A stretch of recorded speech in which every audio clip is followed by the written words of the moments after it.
I want you and that young man to tie that knot. I'm gonna pray for you. And I want you to hold on to God's unchanging hand, because he helped Joshua fight the battle of Jericho. Yeah. It's the old He helped Daniel get out the lion's den. He helped here we go. Get off the island. Let me get straight to the business. Yeah. Got them lions in the building. Yeah.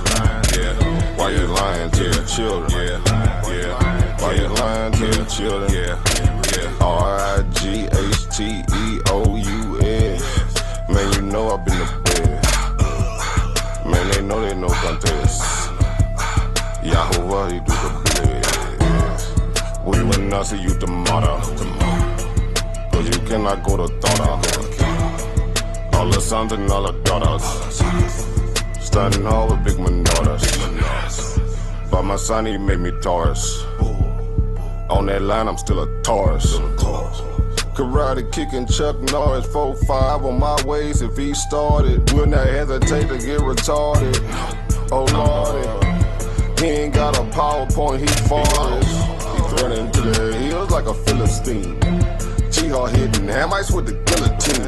Situation turned up with the Ratchet team. JJ7000 to the bait lead. I know them haters gon' hate me, but he won't debate me. Pistol off safety. Respond, come wake me. If I don't get up, nigga shake me. If he don't show up, then he fake G. I touch down and make these nigga nuts hate me. Dear brother, Lions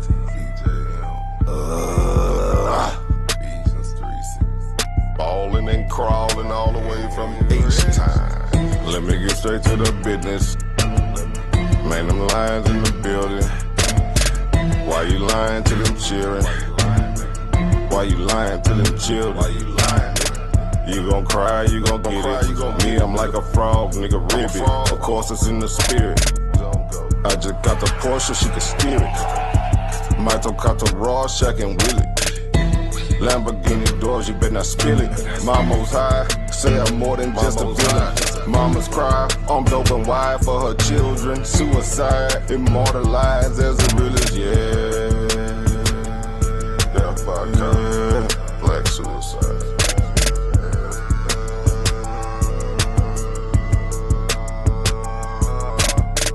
Let me get straight to the business. Got them lions in the building. Why you lying to them children? Yeah. Why you lying to them children? Yeah. RIGHTEOUS. Man, you know I be the best. Man, they know they no contest. Yahuwah, he do the best. Why ain't then take it over? Number one debate league, you heard me? When it's up, it's stuck. You selling on everything, nigga. Yeah. Lions in the building. We're gonna stop you pseudos from lying to the children. Shout out to Sandpit Record, man. Neo Love in the building. Go subscribe to his channel and get all his music. How you doing, Sister Karima? I'm doing lovely. How about yourself? Hey, to everybody that's watching. Shalom to those that's watching in the chat. Please share the video. I love you. Right. We love you too, Sister Karima. You know. Y'all see the title? Sametta admits Garfield Reid is running from JJ7000. Once I put this video out, he gonna say, I see why Garfield and the likes of I don't say Tazariak, because he debated me a couple of times. Unfortunately, each time he got the short end of the stick. But that's what happens when you get in the ring with a juggernaut like JJ7000. You know what I'm saying? Welcome to the Lions Den. I want to give a shout out to the Most High, Yahweh Ba'Shem, Yahweh Shai, but I could die. I want, shout out to Israel Quam. What we got to do. But we got these phony scholars in the community. These ones that just don't do us no good. What are you here for? What is your purpose? What is your goal? Nothing positive ever comes out of your mouth when it's concerning something that you don't really agree with. Because a man wants to use his Bible. You know, they want to tear it down, destroy it. I mean, every day, that's just religion. Tearing down everybody's spiritual beliefs. You know. But now he's even attacking the black scholars that we had, the Ivan Van Sertels, the Renuku Rashidis, Carl Winters, Clyde Winters, the Walter Williams. You know, they have no respect. Then he want to lie to the community, acting like he got a bachelor's degree, and you just a bootleg goddamn scholar like everybody else.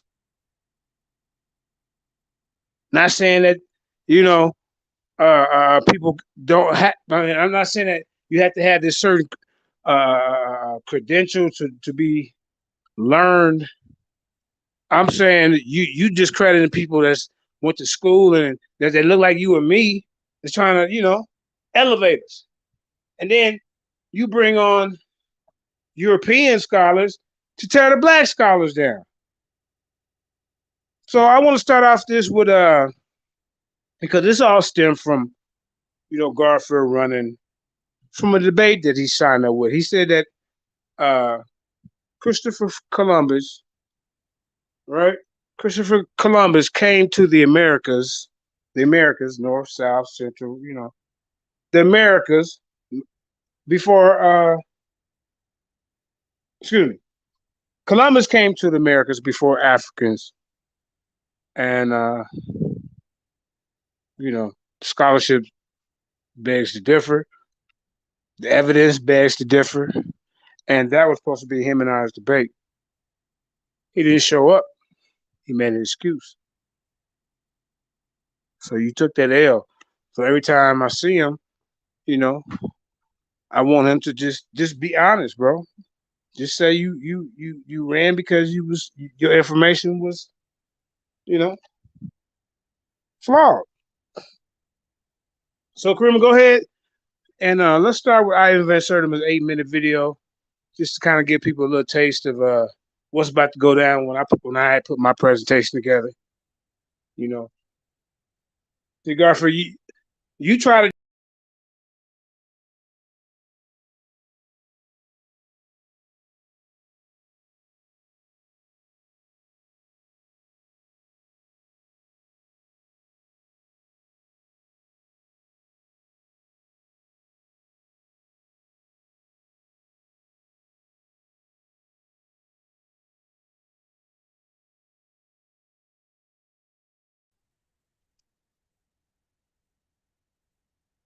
Okay, I'm back. I fell off.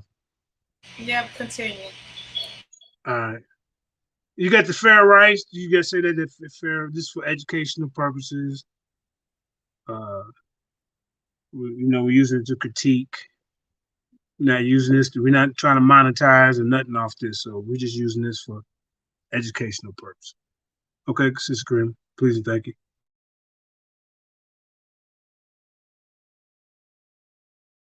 This civilization occurs in the Gulf Coast of Mexico. When we speak of Mexico, however, you must get it very clear in your mind that we're not speaking of the shrunken Mexico of today. We speak of Mexico when it was the very core and heartland of Native American civilizations, a Mexico that included parts of Colorado, parts of Texas, parts of California, going right up to La Plata in Canada. This civilization, known as Olmec, was to touch all other civilizations in America, the Maya, the Toltec, the Aztec, etc. It was even to stretch right out into South America. What is very unusual about this civilization? Yes, the debate is still going down tonight at 8 o'clock. Sarnetta versus but Apostle. It contained elements that were not just native to America, but was a fusion between the Native American and people coming from outside. The most significant of those outsiders were the Africans. We have very clear evidence in stone heads, in terracottas that are clay sculptures, as well as skulls and skeletons of an African physical type entering that native population, somewhere between 948 and 680 BC. How do we know the date? It is because on one of the platforms in the holy center and capital of the Olmec world, a place called Abenta. We were able to date the stone head because they were rooted in a wooden platform where the Americans worshipped, and we got this dating of 948 to 680 BC.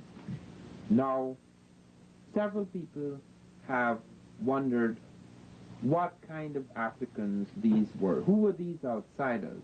These were largely Egypto-Nubian types. At least that type was in command.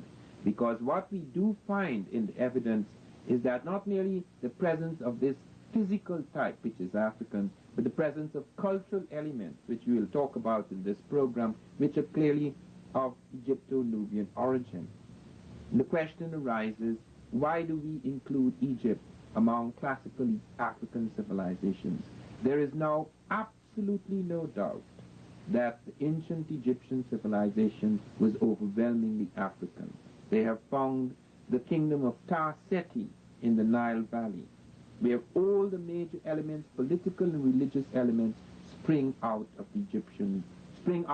the south of Egypt, spring out of the Nubian world at Cuscal in Nubia, where we have about a dozen black kings reigning before the first Egyptian dynasty. Even the hieroglyphs, the writing system of the Egyptians, we find it have their roots in the Sudan, so that as the Africans move up from Nubia, they go into Egypt, so that we find the Africans not only in the evening of Egyptian civilization, but in its very dawn. And we find them also in the noon dynasties. This is very important because it's important to understand that the Egyptian thing, the Egyptian miracle, was not only to touch Europe, not only to touch Asia, but was to stretch out to America as well.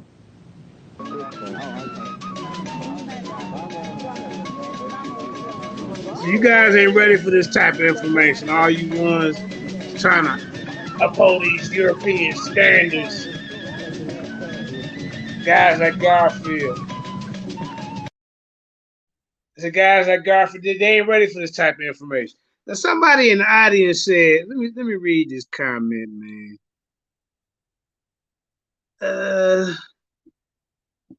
The brother said, welcome to the chat. I see Smash Rockwell's around. So, I'm sorry how I did you the other day, man. I didn't mean to, cut you that bad with my source, but this is what 7,000 do. Now, Kevin McDougal say, JJ, cut the jokes out. Nobody's running from you. Well, you better go tell Garfield that. This ain't no joke. This is reality, Like Mike Tyson said, everybody got a plan until they get in the ring with 7,000. You see, he's seen some of the opponents that I that I knocked out in the first round. So he feel like, man, I don't even have a plan. I'm not even gonna get in the ring with this guy. Hell no. So I'm just scolding him because he ran his mouth, signed up for a debate. We promote the debate, and everybody expecting it, and then you don't show up. And then Sarnetta want to keep it hush hush. But when Shaka didn't show up for his debate, goddamn, they did a 4-hour show. When Chris Harris didn't show up, they did a 3-hour show. And now, hopefully tonight at 8 p.m., everybody show up for Sarnetta versus Apostle. Will he show up for his debate? If not, we doing a 24-hour marathon on your goddamn neck. Ain't gonna be no 4-hour show because he should have showed up. All right, go ahead, Sister Karima, please. Thank you.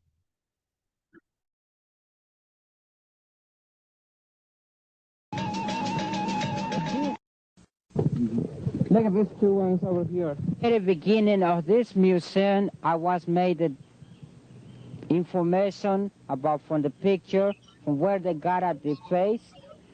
Then when we was passing in the other house, you saw those pictures when they found the faces.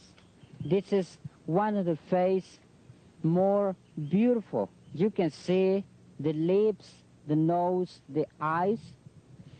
This is completely negroid face, and the weight of this face is 25 tons.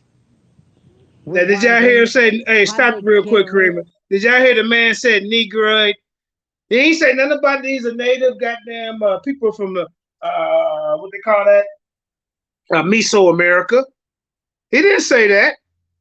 Rewind it just a hair. What's he gonna say? A negroid? I get that back. What? You're not playing with y'all. And the weight of this face is 25 tons. Negroid face and the weight is completely negroid face and the weight Negroid of this face. face is Look at that. 25 tons. But it's only you pseudo Negroes that's denying the in that truth. time from where they carried these rocks because it's solid.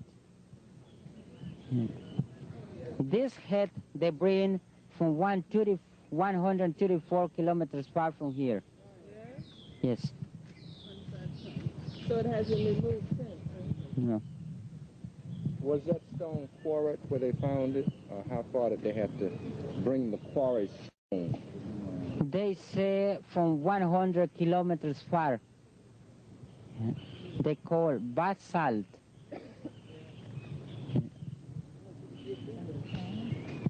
Basalt.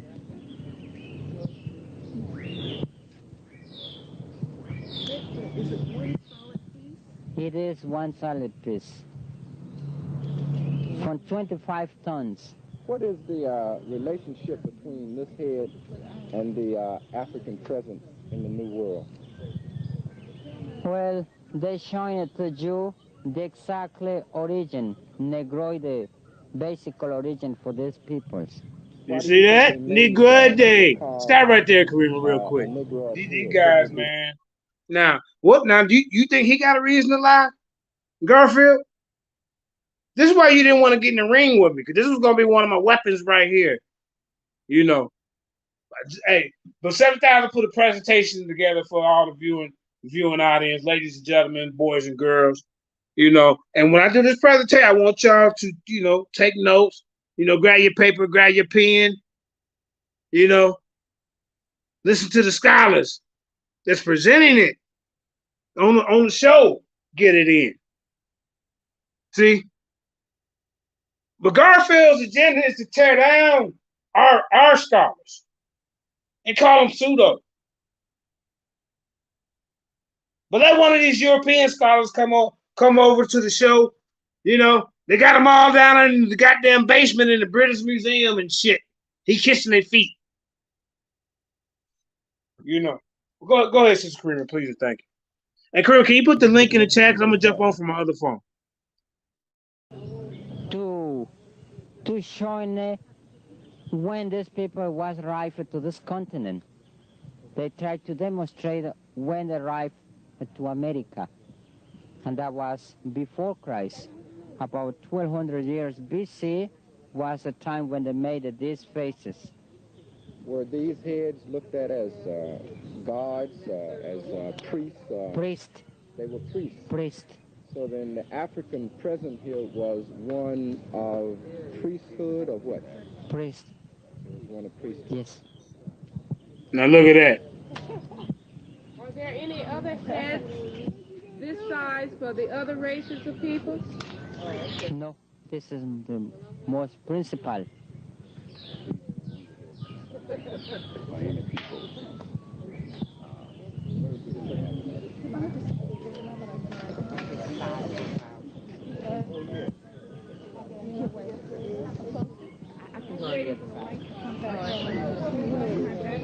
Dr. Van Sertiman, can you make a comment on this? I was asking him the significance of this in terms of the importance in the society of these heads, and he was saying that these were represented priest class.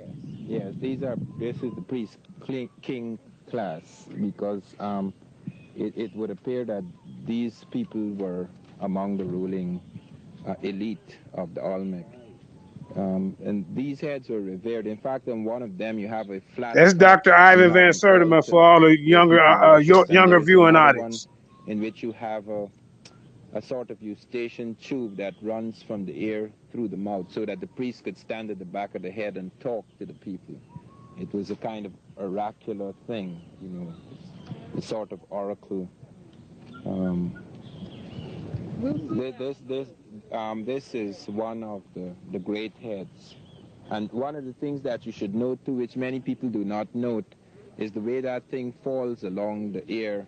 And also note the in the markings, the way it is cut, the way it is eroded on top, because the top of the helmet is also very important to note the things right on the brow, the way these are formed, because this is the way in which even on top, I don't know how we can get on top there, but there's something quite interesting on the very top of the head.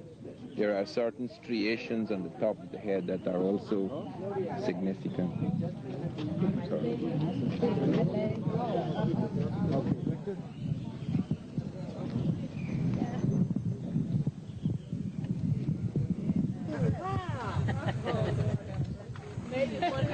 Pay close attention to everything that is said tonight, and that you should prepare yourself to ask questions about the many troubling problems that beset prehistoric America. It is not really prehistoric, it is merely pre-Spanish, but anything that is pre-European is considered to be prehistoric.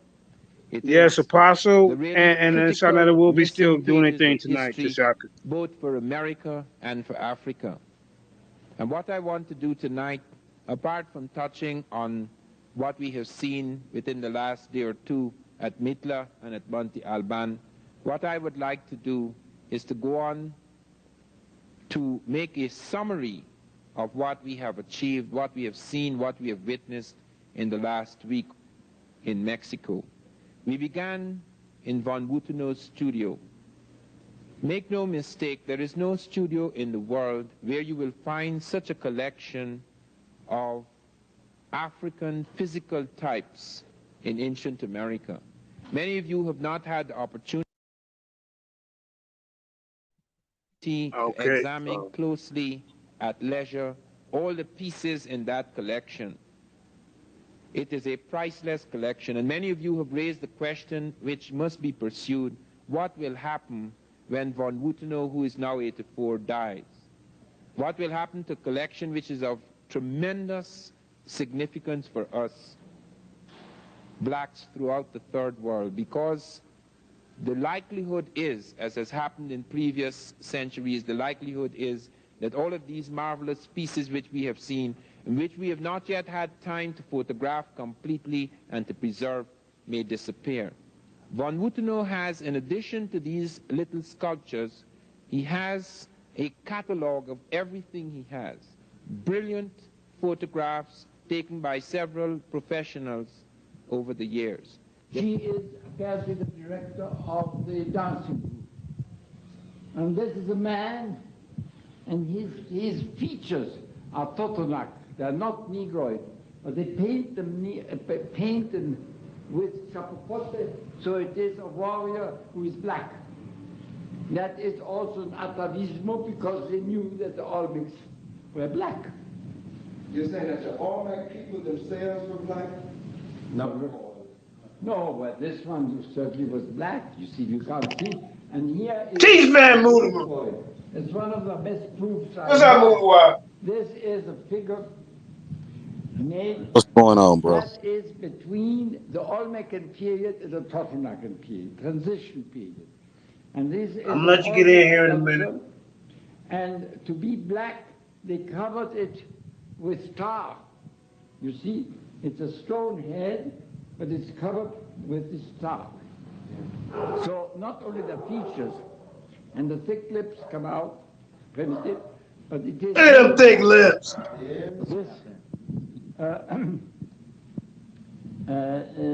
This piece was put on the cover of Revista in Mexico in March.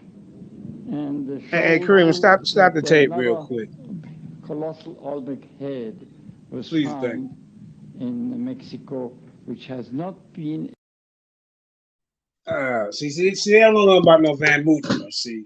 I bring him out in my presentation. See, this guy is qualified to speak on things like that. Who we gonna believe? A Garfield Reid who don't bring sources to the table? Or somebody like Van Sertima?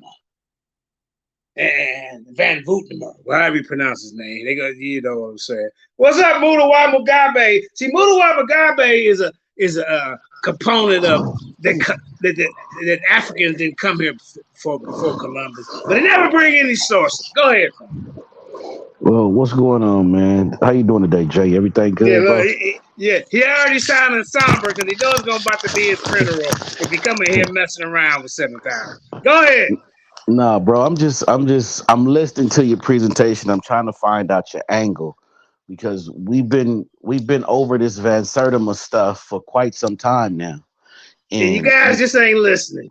and Go. I and I've read the work of Van Sertima over a long time ago, bro. I've read the works of Van Sertima. I was raised on Van Sertima's work, and sometimes our scholars get things wrong, and then not only do sometimes they get things wrong, the people, they hear a certain thing and they run with it, and now the wrong thing becomes even more wrong than the original. And that's what kind of happened with Van Sertima's work. Okay. Now, Mudawa, now you've been through my classes. You know, I always taught that you gotta have some reason and logic. You know, you can't be biased when we're looking over this information. Now, did you just see that white man, that Russian man? What reason do he have to lie? You see. So we got to cut this out. This is called cognitive dissonance, boys and girls. This is a prime example of cognitive dissonance displayed by Mudawa Mugabe. Now, do we need to rewind it? Because it ain't just Van Sertima saying it. We got other folks. Black, white. You seen the Mexican guy, Panamanian, Guatemalan guy. You seen him. I come with all sources and races. I came with the Guatemalan. I came with the black. I came with the Russian guy. And these guys still saying JJ is not bringing enough. Lord help them. Go ahead, Kareem. Start it back up. Start it back up. You can tell them stop anytime. No information. No, I love Mudawa. Yeah, all right. Go ahead. No, there's still no information. You can pull up the screen anytime.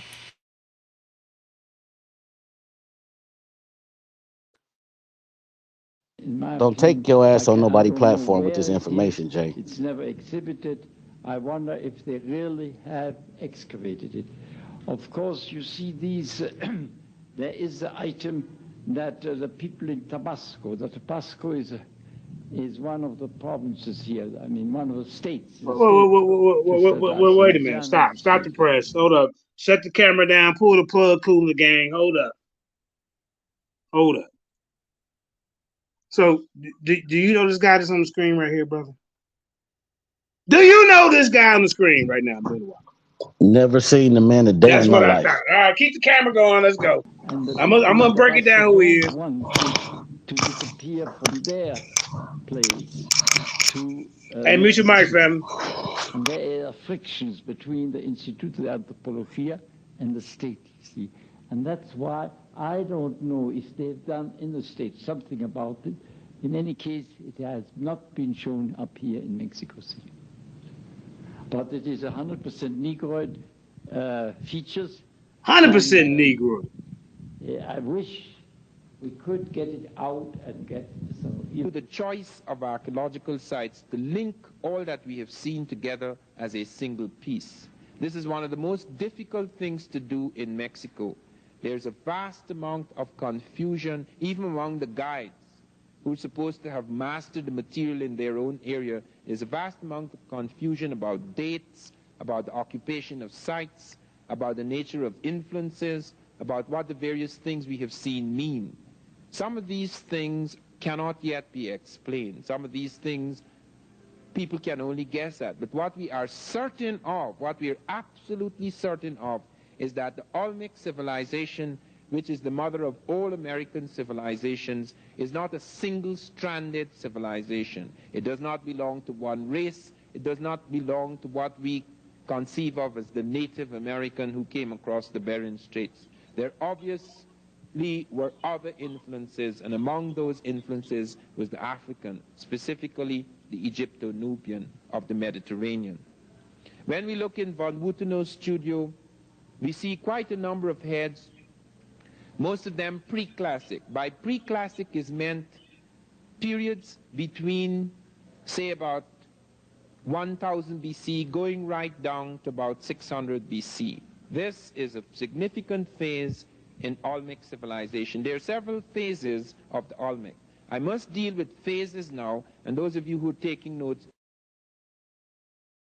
all right, that's just a please little note. taste. Oh, okay, I thought it Because was over. you My can fault, get Kareem. very confused when you see the Olmec appearing in other places in later centuries and becoming mixed up with other peoples. This is some of the things that All lead right, to let's stop right there. confusion. I mean, You must stop right there. understand. Stop right there. Stop.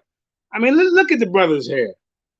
Look at the lips. Look at the nose. Look at the cheekbones, man. Are we serious? You know, goddamn well, those are people from Africa. The Mexican guy said it, that was pointed out on the tour. Von Lust from Russia somewhere said it. And now a brother saying it. I mean, do we need a Chinese guy up here to tell you and look at it for you? Garfield? The hell going on? Go ahead, Moodoo. I'll say something real quick. Jay, I'm as your friend, bro. Do not go on nobody's platform trying to tell people that the Olmecs were black people. You're going to get dog walked, bro. Don't do it, man. This is all. Okay. This is a settled. This has been settled 25 years ago, bro. Can you pull it up, brother? And if you have no evidence, then I'm gonna keep going. All right, everybody, let's get back to the program. You hard headed. You're hard That headed, in the Jay. capitals of the Olmec world, in the Olmec morning or the morning of that Olmec world, Hey, mute your mic, fam. you have people coming into the site, occupying these sites as early as 1200 BC at La Venta, the holy capital, as early as 1500 BC at San Lorenzo. Those dates have nothing to do with the actual sculptures, the actual monuments, etc.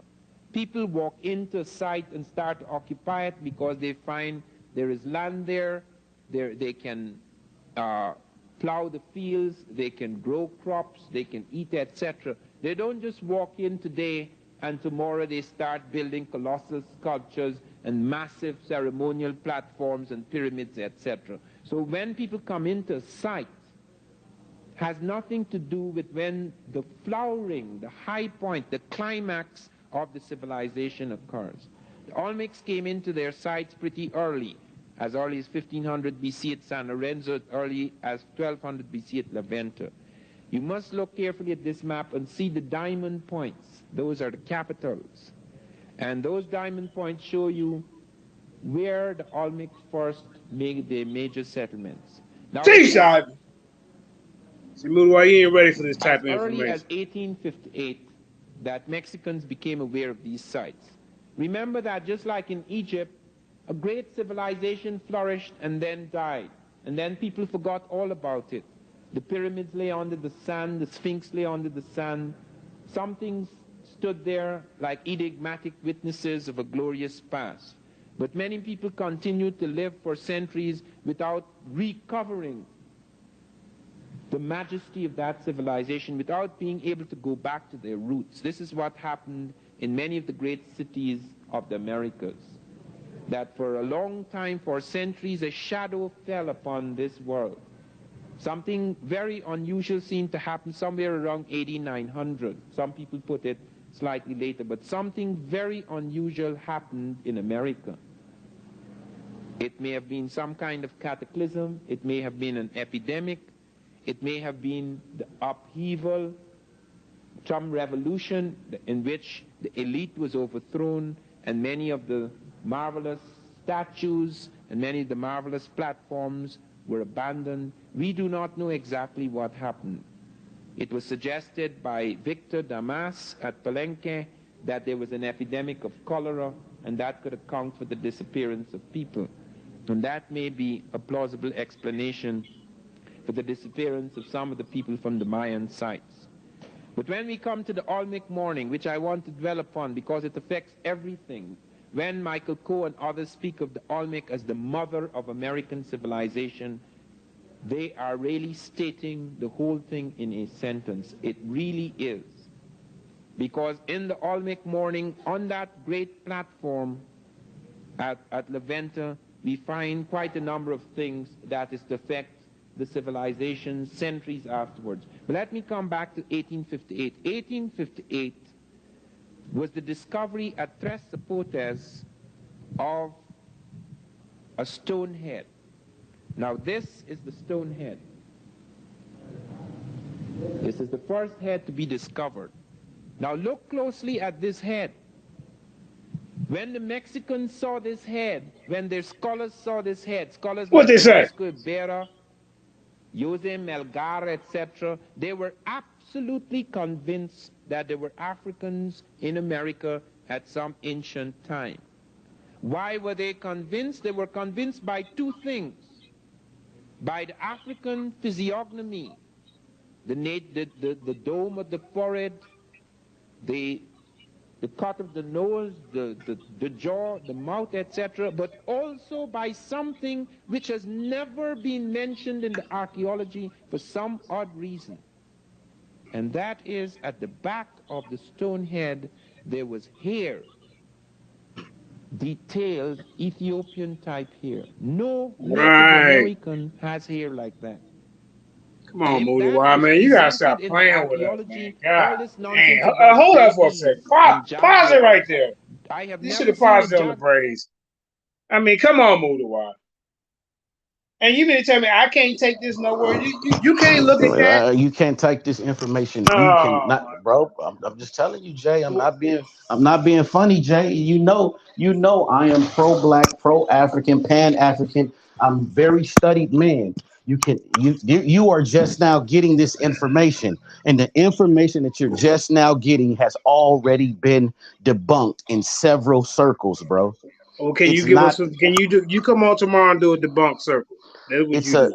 Or bring out It's something right now. I want it right now. I want to hear your pork chop eating lips. Okay, well let me give you a little hint right now. The Olmec, those statues is just one piece of Olmec art. There's whole books on Olmec art, and most of the Olmec art, if you look at it, the art literally looks like Asian people. It doesn't look like those statues right there. That's the first thing. There's what you're So the priest, the black, there couldn't be no black priest old man, but it could be some Chinese one. listen at what I'm saying. All Listen at right, what I'm all saying. right. I Listen see at where what I'm you saying. going. Listen at what I'm saying, bro. Listen at what I'm saying. Listen to what I'm saying. It isn't first and foremost. This is the first thing. It's extremely difficult to judge race based on art, especially when you're talking about carvings and statues and large things like that. It's extremely difficult to determine race. That's the first thing. Like art is not a determinative of what race is. Right. Even if we were to go there, the overwhelming majority of the Olmec art. And I'm just talking about the art. I'm not even going to talk about nothing else yet. The overwhelming All right, majority, go ahead. the overwhelming majority of the Olmec art does not look like those colossal heads, bro. Those All right, well, colossal hey, listen, my friend, we got more information. hold Just on. Listen hold to what I'm on. saying. I Listen, want you listen to to what hang with me. This is I only gonna don't. be I But want you to run off with the meat and potatoes. This is the appetizer. But Jay, I got Jay, 4, 5 different black scholars. but You see, Jay, 7,000. Just don't put. Oh, let me tell the audience, Okay. the young viewer now. Don't put all your eggs in one basket. I got 4, 5 different eggs and scattered out. You see. Now we're gonna go and get that. Noodle Wise is saying no, it ain't true. You can so he needs more proof. Let's keep it going. He didn't believe he didn't believe Von Boots. He didn't believe the little Mexican guy. And he don't believe the Negroes. I don't know what to tell Darth Vader. Is he over here breathing like Darth Vader?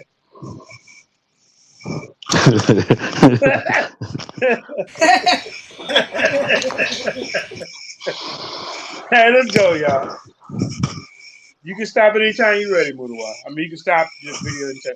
All right, go ahead, Kareem. Please, thank you.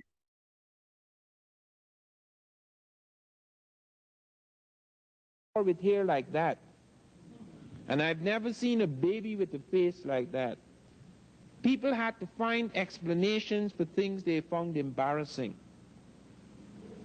It is similar to the discovery of the great civilization of Tarseti, the kingdom rather of Tarseti in the Nile Valley, which precedes the Egyptian. The man who found the Tarseti, Keith Seal, never said a word about it. He died without saying anything. And it was left to Bruce Williams, who many of us will hear in Atlanta in September. It was left to Bruce Williams, his student, to take it out to the back rooms of the University of Chicago Oriental Institute and present it to the world. They said the reason why they delayed so long is because it took 15 years to put the pieces together. Without all those pieces, the stoneware vessels, etc., the pottery that was found, the stone incense burner at the site of Tarseti at Kustal, the site of Kustal, did not need putting together. It was intact from the very beginning. What needed to be put together were their heads. And that was not put together until the head who had a right to put it together died. Thank God.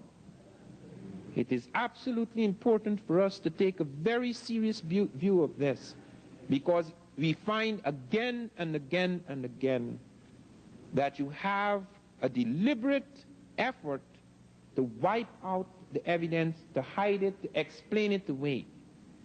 Why is it that this photograph, even now, I am not permitted to use that until 1985, because it involves a whole series of things. But why is it that this head is not among the heads at Villa Hermosa, is not among the heads in the National Geographic or the Smithsonian or any traveling circus of Olmec heads? It is hidden at Tuxtla, where nobody goes. It's very important to note that that was the first head found, and it had a profound effect, although it was the only thing found at that time that indicated an African influence. It was left to the expeditions of 1938 and 1939, expeditions carried out jointly by the Smithsonian Institute, the University of California, and the National Geographic, before they found more of these stone heads. They recovered the one at Tres Zapotes, and then they went on the next year in 1939. They went on to La Venta, and then they found 4 of these stone heads. They also found, and many of you have noted this in the museum at Villa Hermosa, at La Venta Park, you have noted the plan of the city. I want you to look at that plan carefully. There is the first pyramid in America. There is the first step pyramid. There are the arms of the village. And on those arms stand the great stone heads facing the Atlantic Ocean. This is in the Gulf of Mexico. This is at the point which on the edge of the Gulf of Mexico where you find the terminus of the Atlantic currents from Africa. Because the currents from Africa take you to northeastern South America, into the Caribbean, into the Gulf of Mexico, swinging towards Florida. Facts. And then if you are lucky, if you learn as the Africans were later to learn, perhaps not at this period, you can find a circular current that takes you back towards Europe and Africa. Here at La Venta, they began circular to see curves, a Mugabe. distinctive art style. Here at La Venta, they began to see something in the faces of the monuments, something in the traits, the cultural traits of the Olmec that was to leave its stamp on later civilizations like the Maya, out in Palenque, out in Monte Alban, out in Mitla, even in the evening, the twilight of the gods at Teotihuacan, out at Tatilco, at Cerro de las Misas, in the Monte Alban phase. All of these are branches coming out of the mother culture, the Olmec. And there's something very distinctive. Here, for the first time at La Venta, are the pyramids. Here, for the very first time, is found the sarcophagus, like in Egypt. Here, for the very first time, can you stop real quick? monumental Can you stop real stelae. quick, Sister Karima? We got a sister in the audience. I think her name is Native American. Hold up, let me see what she said. native warrior of Israel, but no DNA evidence of any of this nonsense. So I guess she's agreeing that the only way black people got here is when they started coming over here with chains in 1492 in Columbus. So when I do my presentation, I'm going to show you DNA evidence of Africans being over. They found bones. You see? That's a guy. Oh, native's a guy. Okay, I can't see. Okay, all right, yeah. So I mean, I don't know if you are a I don't know if you're a Native American, but we're not going to sit up here and act like Africans didn't come over here before Columbus. What's so special about Columbus that he figured it out? You know what I'm saying? So I really, Kareem, this is almost over. Let's get to my presentation. I just want to give them a taste of Ivan, and some of his research. But in my presentation, I showed 2-3 other people saying the same thing.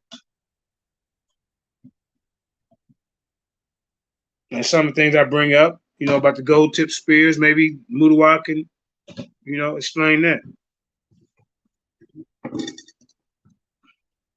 So Native American Israel, is that his name? Native American? Wait a minute. Native warrior of Israel. Okay, now how does that? Okay, wait a minute. Hold up, brother. So are you saying you Gad? Because if you are, can you come on here and explain how Native Americans is tribe of Gad from Israel? I mean, really. What's up, King Kofi? Yeah, but Kermie, go ahead and switch it over when you get a chance. Mudawa, go ahead and teach a little bit something until she get it going. Your views and why you feel a certain way. I'm not hogging this, airtime. Go ahead, brother.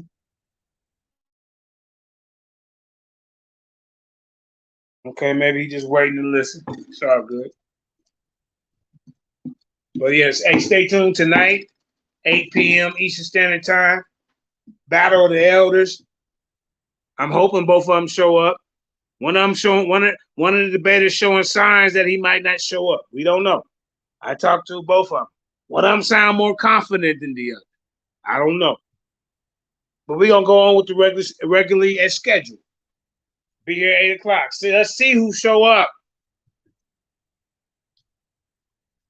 Yeah. Kermit, I sent it to you in the same thing. Okay, maybe it's going slow. That's what's going on. All right. So let's see what the audience is saying. Shout out to Eric Man Scientist plus Beats. Smash was in here. Calvin McDougal. Brother named I don't know if brother sister Drito. Reggie Banks. Shaka. Asiatic Line. Peace to everybody. I am Mana. Old boy. The Jewish Negro from Camelot. Malachi Israel. This other one is Tight Sam, the North American Negro. Black DJ Black Charm, music in the building. Native Warrior of Israel. Peace and blessing to everybody that's joining the chat. Morning, Star Shabbat. Hazel Eugene, Queen Hazel. All right, let's see who else we got in here. Hope I didn't miss nobody. All right. Thank y'all for coming back. Karima, is it froze? Yeah, it's coming up. It's loading. That's Garfield, and that's Jose Vegas. Who is Jose Vega? The native. Jose. Jose Vega, you better hide on the A-list. You know what it really is. The 7000 ain't playing with y'all today. Look at Jose Vega. What's up, Vega? You gonna learn today about these Olmecs. Go ahead and tell everybody where they can find your YouTube channel and your thoughts on the video so far. Go ahead, brother.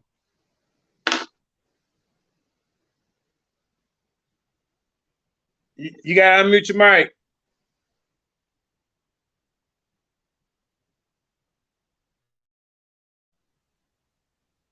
Oh, okay, well, Kareem, you can play like 15 minutes of this one, but I didn't play 15 minutes of this one and then get into my presentation. But this is another brother. His name is David Imhotep. Now, he was on a brother's show called Michael Imhotep. You can subscribe to his channel. Now, this brother has revisionized his book that we were here. Well, let me get the title right, y'all. I'm sorry about that. Oh, the first Americans were African. Expanded and revised version, Jose Vega. You know, you thought you was in the tree for the first version? Go get this one. You know, I ain't got it yet, but I'm sure I'm in for a good surprise. Go ahead, Jose, and then we gonna get this going. I ain't seen you in the den in a while since the last time. I wanted to base you was a judge or something. But go ahead, bro.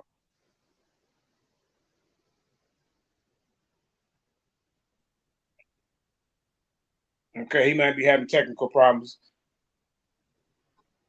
Yeah, unmute your mic, family. It is unmuted. Go out and come back in. Go out and come back in, Jose. Now, see, Mudawa, I'm glad you came back to the Lions Den Academy Education Information. So you're an alumni. You graduated in 2018. You, Kansu, goddammit, Andre Boyce, and Kyle. Y'all was my 4 top students back then. You know, y'all try to come over here and test your teacher, and I send you home with a good assignment. You know what I mean? So I appreciate you coming back home and learning some more. You know, humbling yourself enough to say, you know what, my teacher JJ, he back teaching again. I better go see what's going on. What you think about that, Mudawa? You see, you can speak. I told you to speak when spoken to. I'm just gonna be quiet then. Go ahead and start the video, Karima. Jose Vega running too. Unmute your mic. These guys, they Mudawa, you fell asleep that quick? Probably. All right, well, Karima, play a couple minutes of this, but really, I want to get to my presentation. I talk about this guy too. Here's another brother, but go ahead and play a little bit about him so they can get a little so they don't just think JJ is the only one talking about him. You know, let's get a little backdrop on this other scholar that we have. Then, okay, we got Jose in here. We're gonna let him get a word in, and then we're gonna go. We were here. What was it called? The first Americans were Africans. What do you think about that, Jose, baby? Go ahead. And then we're gonna go. We were here. What was it called? You can hear me now? The first Americans were Africans. Yeah, are you watching this on your TV or another? I just shut it off. Yeah. Okay, go ahead. Yeah. My name's Vega. Vega. The channel, brother. Yeah, name's Vega. You can catch my YouTube, Native Warrior of Israel. I have hundreds of lessons debunking all types of belief systems, especially Black Hebrew Israelites. Now, I saw your little presentation. You were saying that you're doing a presentation trying to prove that Africans were the first Americans? No, Africans came here before Christopher Columbus. Would you agree or disagree with that? Oh, I would agree with you. All right, see, Vega, we ain't got a bang today. See, this is Garfield. But I do disagree about what you're talking about the Olmecs, though. That's what I would agree with. Did you see the beginning of the video where the little I don't know if he was Mexican or his name was Valquez, I think, but he was even showing. Yeah, he said Negro. I didn't understand nothing else, but I wanted Negro. Everybody understand that. He pointed to the man's nose and lips. Negro. Now, can I ask you a question, JJ? Yeah, go ahead, bro. Have you ever seen Samoans and stuff like that, and Hawaiians and things of that nature?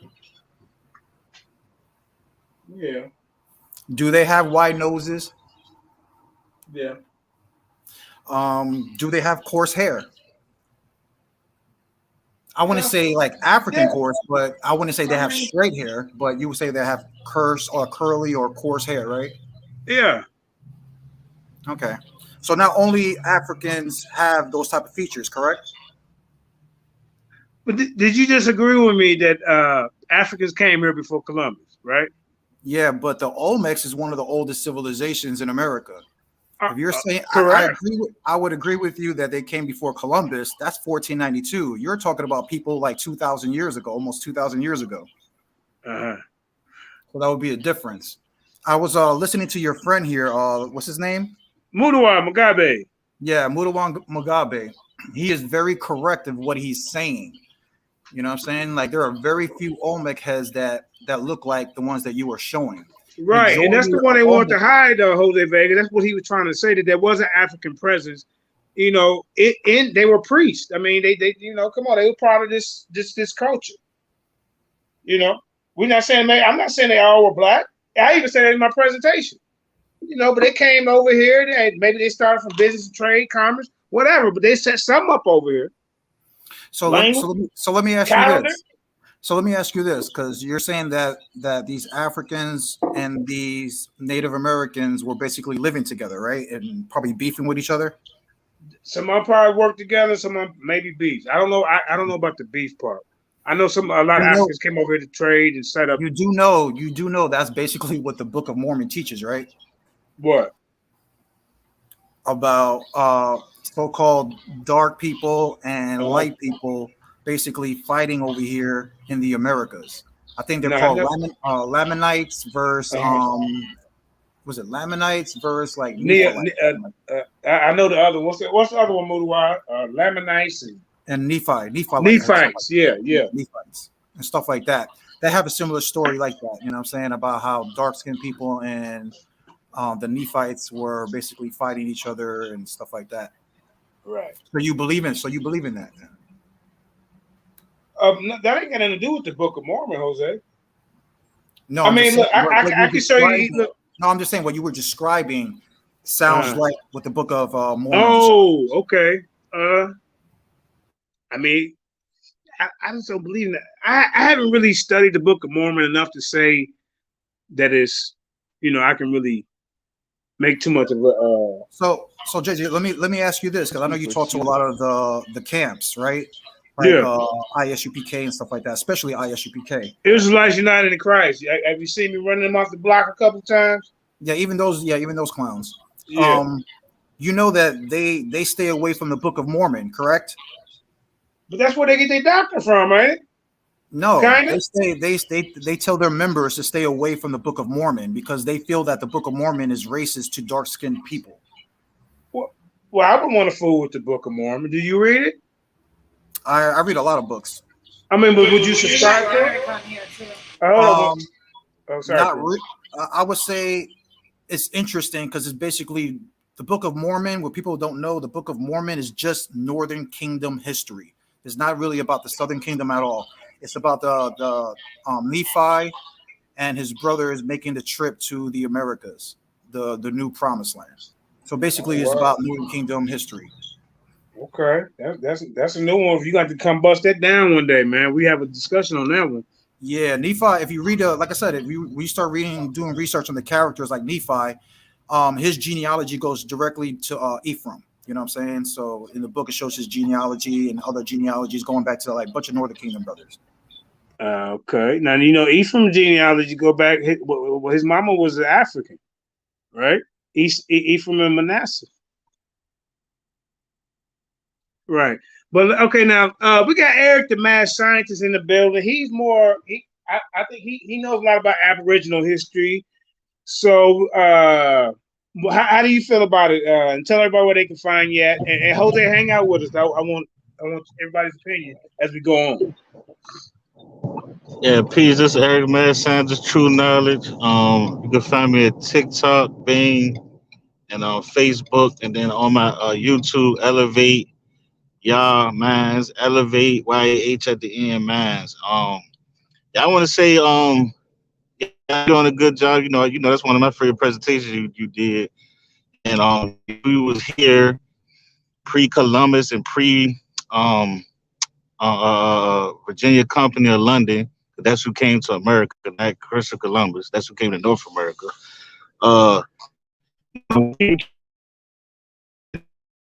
The oldest, and they where I'm from, they cover. You breaking up, brother? Hey, E, you breaking up? Damn. Is it me or is it him? Yeah, he was breaking up. Unmute your mic. Mute your mic, JJ. Maybe it's Nah, it was me, but I just okay. I'm gonna do it again though. Go ahead.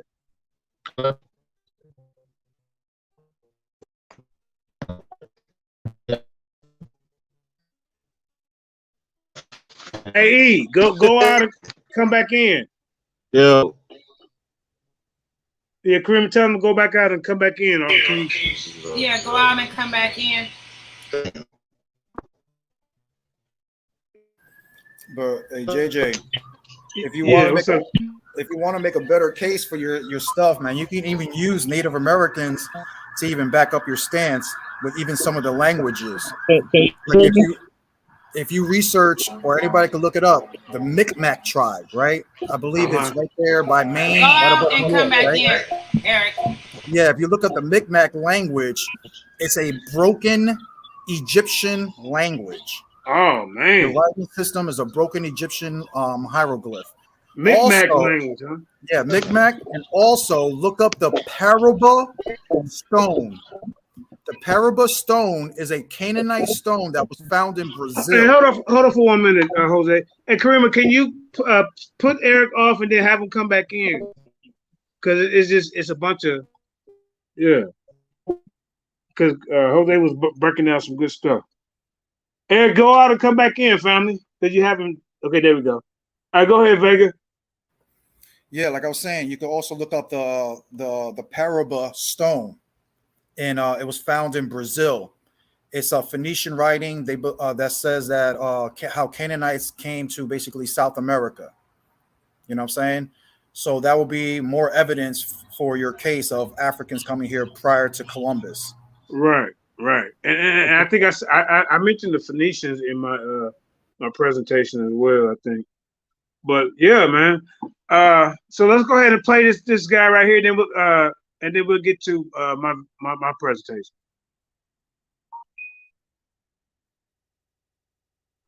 This the same video? This is the other one. Yeah, it was. It was. If you wanted to run back what he was saying, as far as they was hiding this. I'll bring it back up just in case. Oh, okay. It with tar. You see, it's a stone head, but it's covered with this tar. So not only the features and the thick lips come out primitive, but it is made black. This this piece was put on the cover of Revista in Mexico in March, and shows you that another colossal Olmec head was found in Mexico, which has not been, in my opinion, I don't know where it is. It's never exhibited. I wonder if they really have excavated it. Of course, you see these, there is the item that the people in Tabasco is one of the provinces here. I mean, one of the states, the state, just as Louisiana is a state. And the people in Tabasco don't want it to disappear from their place to Mexico City. And there are frictions between the Instituto de Antropología and the state, you see. And that's why I don't know if they've done in the state something about it. In any case, it has not been shown up here in Mexico City. But it is 100% Negroid features, and I wish we could get it out and get some. All right, he said 100% Negro feature. I think his name is Van Voos. We had Ivan Van Sertima was a Negro. We had Van Voos, who was I think he Russian or something like that, man. Then the other guy, I don't know if I don't know if I can't say he was Hispanic. I'll just put it like that. And his name was, I think, was Valcles, something like that. Correct me if I'm wrong. But three different people from three different races, and they're all evaluating this, and they're saying that these, a lot of these statues, some of the ones that they're not showing are Negroid features. Now, we're not saying all the Olmec stones they found over there, like Jose Vega said, and Mudawa said, are Negro features. We're not saying that. We said we had a presence. I mean, our people did have a presence over there. Now, it could have been like a melting pot like it was over here. And maybe some of the coolest people they made big headstones for. Yeah, I don't know. Like we got Michael Jordan statues and Shaq statues in front of arenas. But yeah, Kareem, go ahead and get the this is one of my best presentations I did on Sarnetta. Actually, if you go and look at the comments after the show, this is actually the only time I ever did a presentation where 99% of the people like, damn, JJ, good job. It's always gonna be that one that just got a rain on your parade. I told Sarnetta, if you just stay out the way, you could get more presentations like this out of me. You got to make the person feel comfortable and don't be biased and jumping in the way. But yeah. So while Kareem working on that, Vega, you got anything to say? Now we just sit back and be patient. Okay, everybody chilling. Yeah, so I was wondering when you was gonna come on my show. You supposed to come on my show 2 weeks ago, man. I know you went on vacation. Remember? Yeah, I know. I went on vacation. I told you we could have done it last weekend. Yeah, I had something else, and then we'll get it going, man. Could go out and subscribe. Are you on YouTube? You still on there? Is it still Real Ancient Watchman or something else? Well, that's the other channel. That's the other channel. But my channel, my personal channel is it's Native Warrior of Israel. Right. Yeah. I like some of your crowd, man. Ben I can't think his name. Ben Corvus and what's the one with the 2 hour Walter? Yeah, Walter. Yeah. Now, if you look at his Facebook profile picture, he got his dog, and then he got a dog stepping on like a garbage can thing, sewer thing, whatever you call it. He got me, Judah Nazareth, and all the leaders of the camps. Yeah, I know. Yeah, all the leaders of the camp. But me and Walter talk all the time. We used to talk about the dogs all the time when I had Blackenstein. Rest in peace, Blackenstein, or somebody stole. But Kareem, this is not the one. Oh, you want to see a couple minutes of him? Because all right, we'll play a couple minutes. You said play 15 minutes of him. Yeah, go ahead so we can get a taste of it. We're gonna get it to the action. Yeah. All right. Yeah, let's show his credibility a little bit. All right, go ahead. Anybody want to jump in and say something? Just say stop.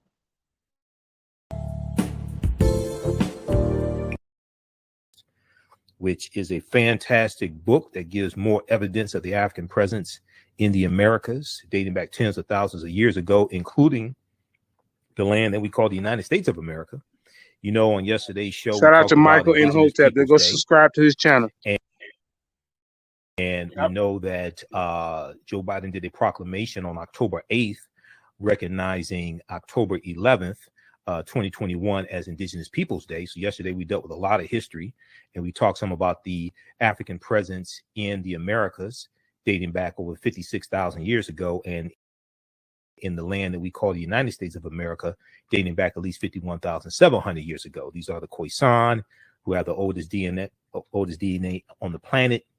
They go all around the world. They're the ancestors to the Ainu and the Twa, and they were here in this land, in the territory we call South Carolina and Georgia, as the discovery in 2004 by Dr. Albert Goodyear, who's an archaeologist at the University of South Carolina, as that discovery showed. Okay, so on yesterday's show, I said I'll reach out to Dr. David Imhotep today and see if we could get him on the show, on today's show, so we can talk about this some more.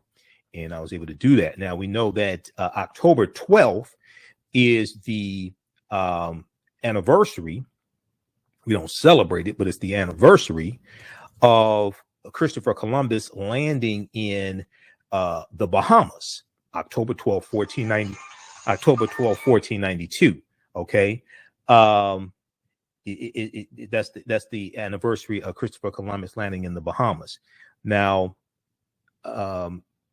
so we know yesterday was Indigenous Peoples Day, and today is the anniversary of Columbus landing in the Bahamas, which and Columbus is central to the spreading of slavery, racism, capitalism, and the exploitation of indigenous people. Okay, so even though we may not celebrate Christopher Columbus or Columbus Day, things like this, it's important to study Columbus. Columbus is crucial to understanding the transatlantic slave trade, etc. Shakita, were you able to get Dr. David Imhotep on the line? Because he just called me. She's about to call you. This is my phone. She's about to call you. Okay, just hang up. All right. Okay, so on the African History Network show, we focus on educating, empowering, and inspiring people of African descent throughout the diaspora and throughout the world, because right now it's correct wrong behavior. What you do for yourself, what you do to yourself, and what you allow other people to do to you and get away with is based upon what you think about yourself. What you think about yourself is based upon what you have been taught about yourself. What you've been taught about yourself is based upon everything you've read, heard, and seen about yourself. So when you control the radius of a man or woman's thoughts, you can control the circumference of his or her actions, because the mind can't do or teach what it doesn't know. All right. And let me know when we have Dr. David Imhotep on the line, please, Shakita. So we've talked numerous times before about Dr. David Imhotep's first book, The First Americans Were Africans, Documented Evidence. And his new book is out, okay? His long-awaited, much-anticipated new book is out. It's available at Amazon.com and select bookstores. But The First Americans Were Africans, expanded and revised. The First Americans Were Africans, expanded and revised, written by a brilliant African-American scholar, Dr. David Imhotep, who holds a PhD in ancient African history. Now, Dr. David Imhotep is not the first person to draw attention to the African presence in the Americas before Columbus. We know that one of the most well-known books about this is by Dr. Ivan van Sertima, They Came Before Columbus. But Dr. David Imhotep's thesis is by far the most revolutionary viewpoint ever published on this subject. After colossal Negroid stone heads were first excavated in Mexico in the 1860s, several Latin American scholars began to speculate that Africans had sailed to the New World in ancient times. Several Latin American scholars began to speculate that Africans had sailed to the New World in ancient times. Now, unlike his predecessors,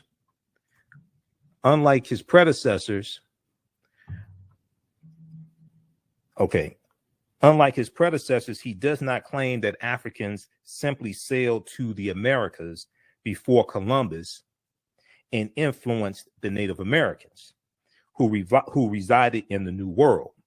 Dr. David Imhotep painstakingly states, and we know his first book, The First Americans Were Africans, Documented Evidence, is backed up by 713 footnotes and 7 peer-reviewed articles. This book here, my copy is autographed by Dr. David Imhotep, because I'm not new to this at all right? So just so people understand. Unlike his predecessors, Dr. David Imhotep does not claim that Africans simply sailed to the Americas before Columbus and influenced the Native Americans who resided in the New World. Dr. David Imhotep states instead that the Native Americans themselves were Black Africans who first reached the New World at least 130,000 years ago.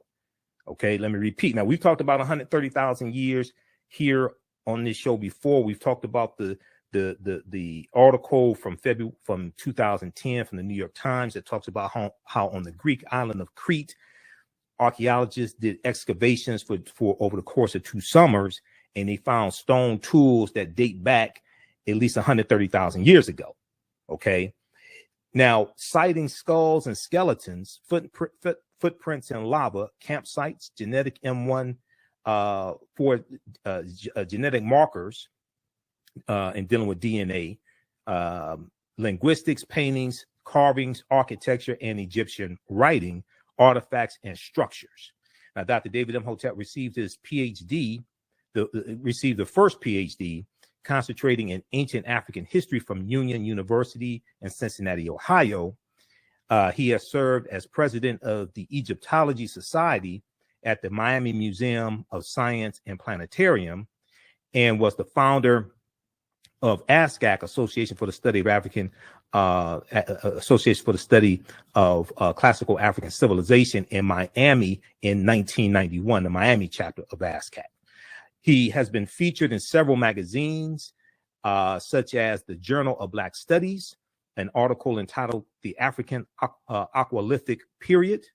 This book is the first in a series of books designed to cause any books about ancient African history to be rewritten. We want to welcome back to the African History Network show one of my friends, Dr. David Imhotep. Hotep, brother, how you doing tonight? All right, take him off mute. Well, all right, brother, how you doing tonight, Dr. David Imhotep? I'm doing very well. All right. How are y'all? All right, excellent, man. Well, look, it's good to talk to you earlier today. And we were talking about Indigenous Peoples Day. We were talking about Christopher Columbus. And one of the things that I was saying was that October 8th, President Joe Biden did a proclamation issued October 8th, and it declared October 11th as Indigenous Peoples Day. And some African Americans didn't realize that Indigenous Peoples Day also includes us.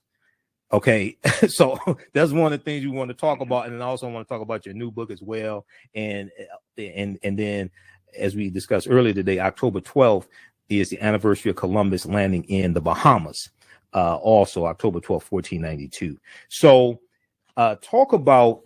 We know your new book is out, your long-awaited new book. Talk about the premise of your book once again, because it's going to shock people, because so many of our people think that we first came here August 20th, 1619 in Virginia. Yes, I have. I don't know if people know what peer-reviewed evidence is, but peer-reviewed evidence is if a amount of scholars, more than 12, all get together and they agree on a certain piece of evidence, then it's peer-reviewed, and no one can overturn that.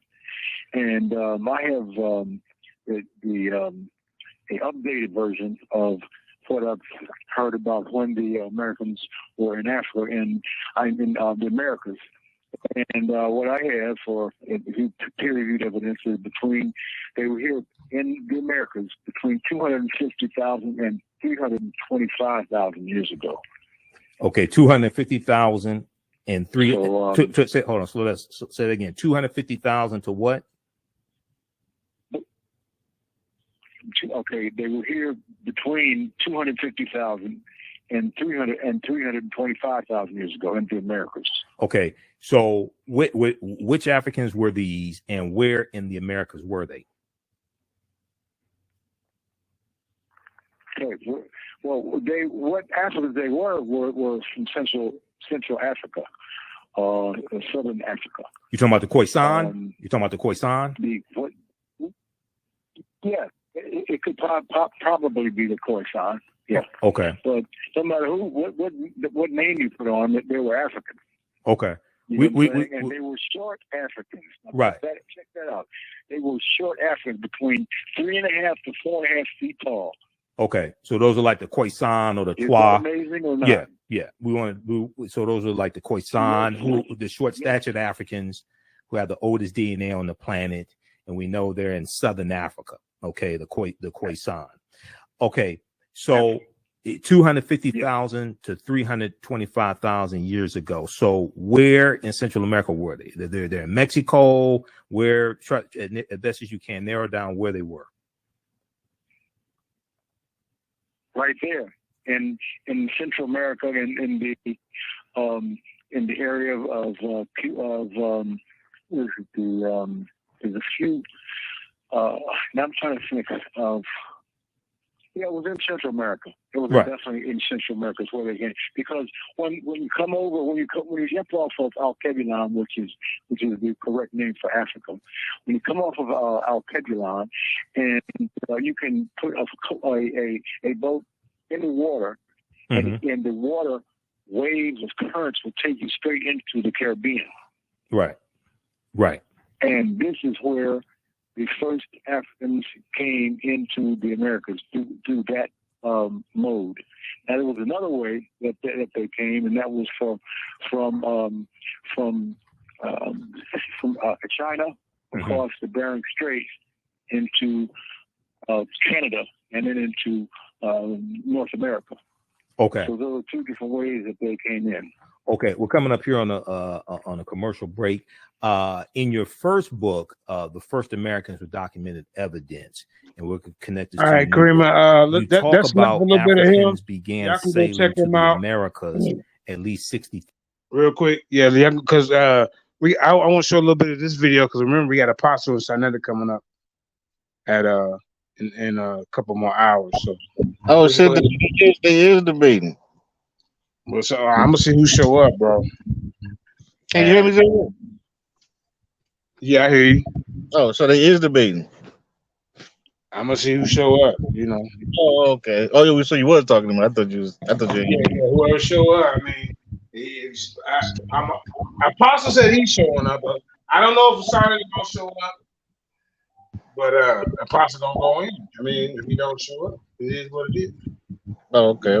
You're running like you did Shaka, like you did Chris Harris. You're running. Yeah, okay, let's get into this.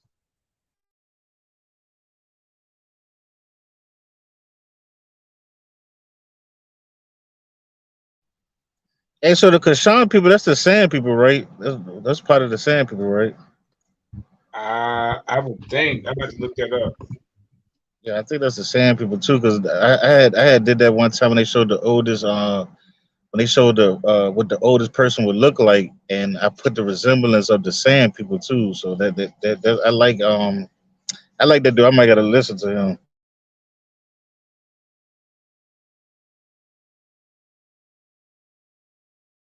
The Dagger Squad is a product to me of self-hate. I want to start off like this. Chris, you got to start from the beginning. You know that some people argue that race.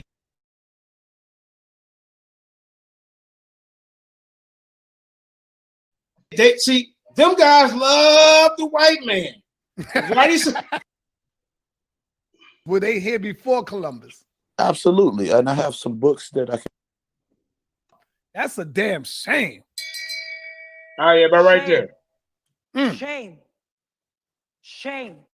Shame on your ass for that weak shit. Anyway, peace and black power, man. I got JJ7000, the people's champ in the building. What's going on, JJ? Man, hey, Yahweh Bashim, Yahweh Shabbat. Hey, polite. Hold up, polite. You're gonna have to cut it out, man. The gig is up. This shit is crazy. What's up, Michael Edwards? I see you. How you doing, brother? Peace to you, brother Jay. What's happening, man? And peace to the family. You know, just Mike, the flamethrower is in the building as well. Flame on. No flame on yet, Mike. No flame on yet. Keep that shit on ice. But anyway, what's going on, JJ? Talk to us, man. You hit me up. You said you want to do something on did the ancient Africans come here before Columbus? Correct. Because I'm gonna say yes, they did. I'm going to say that because we traveled the globe. We didn't get here after Columbus. There was some of us that was here before Columbus. I'm going to say yes to that answer. I know Unc and the Amin-Ra squad and the Dagger squad, they say no. Right. So I'm hoping you got some receipts for this. And maybe Michael might want to add on to it. I don't know. What do you say, Mike? I'm sorry, I missed the question. What was the question? Were ancient Africans, did the ancient Africans come here before Columbus? Were they here before Columbus? Absolutely, and I have some books that I can reference for everybody, and my absolute answer is yes. Well, you know, Garfield and the Amin-Ra squad, they disagree with you. They disagree with us, so we'll see what kind of evidence JJ got. JJ is on you, brother.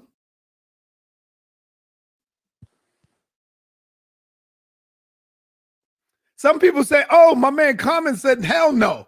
He's in there saying no. What was the Unmute time yourself, period JJ. again? What was the time period again? The question, son. Did the Africans come over here before Columbus? Was the Before. African people here before Columbus? Yes. Yeah, I still say yeah. Okay. JJ, you got the floor, brother. Okay, yeah. See, you know, I go on different platforms and I listen to everybody's, you know, some people's information. And you know, I ran across, you know, Dagger Squad, and they had I forgot who they had on there, but basically it was some white guys, and they were just discrediting, you know, some of our black scholars. So what I like to do today is, you know, bring out some of our black scholars that say Africans came to the Americas before Columbus.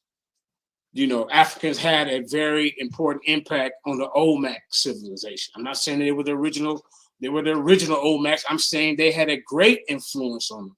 You see what I'm saying? And I just like to bring some of the information out. So let me start sharing my screen, brother, if you don't mind. Uh-oh, you know, Kyle said nope. He put a thumb down. No, they wasn't here. Well, and he come from the Dagger Squad, so we got the Dagger Squad crew up in here. Well, of course, you know, they see them guys love the white man. If Whitey say the sky is green, they gonna say it's green. That's what they do. So, you know, I'm here to big up some of our black scholars. You know, not always trying to see these guys. They want to put the white man scholars and tear us down. I'm not that one. I want to uplift our people. And for the younger audiences out there watching, you know, y'all can look to some of our people like Dr. Clyde Winters, Ivan Van Sertima, Renuko Rashidi. You see what I'm saying? These are a lot of the scholars that, you know, that's not getting a lot of attention. You see? So that's what I'm here to do. Now we can go ahead and start sharing, and we can go from there. All right, hold up. Let's see. All right. Now, can you see it? Is it big, Sergeant? Can you see it? Yes, we see it, brother. Okay, cool. Now, only a Negro peon with an agenda would say Columbus came here before Africans, you know. So we're gonna just go keep it moving down the line, you know, just gonna be a respectful, you know, build or whatever. People come and ask questions after the fact, you know. The Dagger Squad is a product to me of self-hate. I want to start off like this. Did you know that some people argue that racism is a byproduct of economics and that prejudice against Black people was developed mostly to justify the horrors of the transatlantic slave trade? That's not true. It is true that many Europeans revered Africans before the 1500s, but we have to study history holistically. The ancient Greeks and Romans have idolized Africans, but this was in the infancy of European civilizations. Later events, when they were more powerful, allowed their true sentiments to come out. First, we can study the Punic Wars and other historical conflicts between Europeans and Blacks. Then we must look at a growing hatred for Blacks during the Moorish occupation of Europe. You know, as they became increasingly capable of conquering Black people, they became more vocal and upfront with this. You know, by the fall of the Moorish Empire, racism was out in the open. In reality, it had always been there, just as it is today. Now, the Olmecs, an African presence in early America. Now, I'm gonna say no, they didn't start everything, but when they came, they were a major influence. That's what I'm saying. But I'm also saying, hey, that also proves that we did come here, because, like you say, Garfield is saying that we didn't. We know our people smart enough to build, you know, great structures and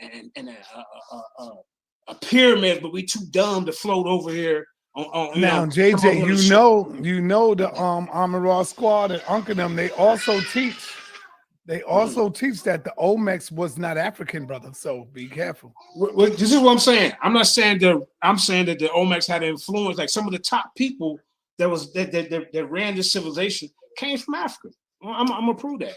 You know what I'm saying? So yeah, I know what they teach. That's why I'm on here. You know, but like I say, premiere on ancient African civilizations. Blacks in early America, posted on March 24th, 2012. The earliest people in the Americas were people of the Negritic African race. You see what I'm saying? Who entered the Americas perhaps as early as 100,000 years ago. You see, we already got evidence that our people have been coming over here for thousands and thousands of years.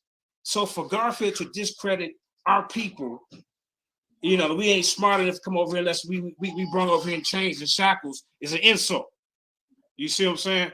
So by the way of the Bering Strait, and about 30,000 years ago, in a worldwide maritime undertaking that include journeys from then wet and lake fields of Sahara towards the Indian Ocean and the Pacific. Also from West Africa across the Atlantic Ocean toward the Americas. According to the Gladwin thesis, this ancient journey occurred particularly around 75,000 years ago and included black pygmies. Black pygmies, black Neogritic people, and black Australoids, similar to the Aboriginal black people of Australia and in parts of Asia. Hold on for a second. Hey, hold on for a second. Hold on. Hey, can y'all be a little bit quiet in there? I'm on TV. There's kids in here. Hold on for a second. Hold on for a second.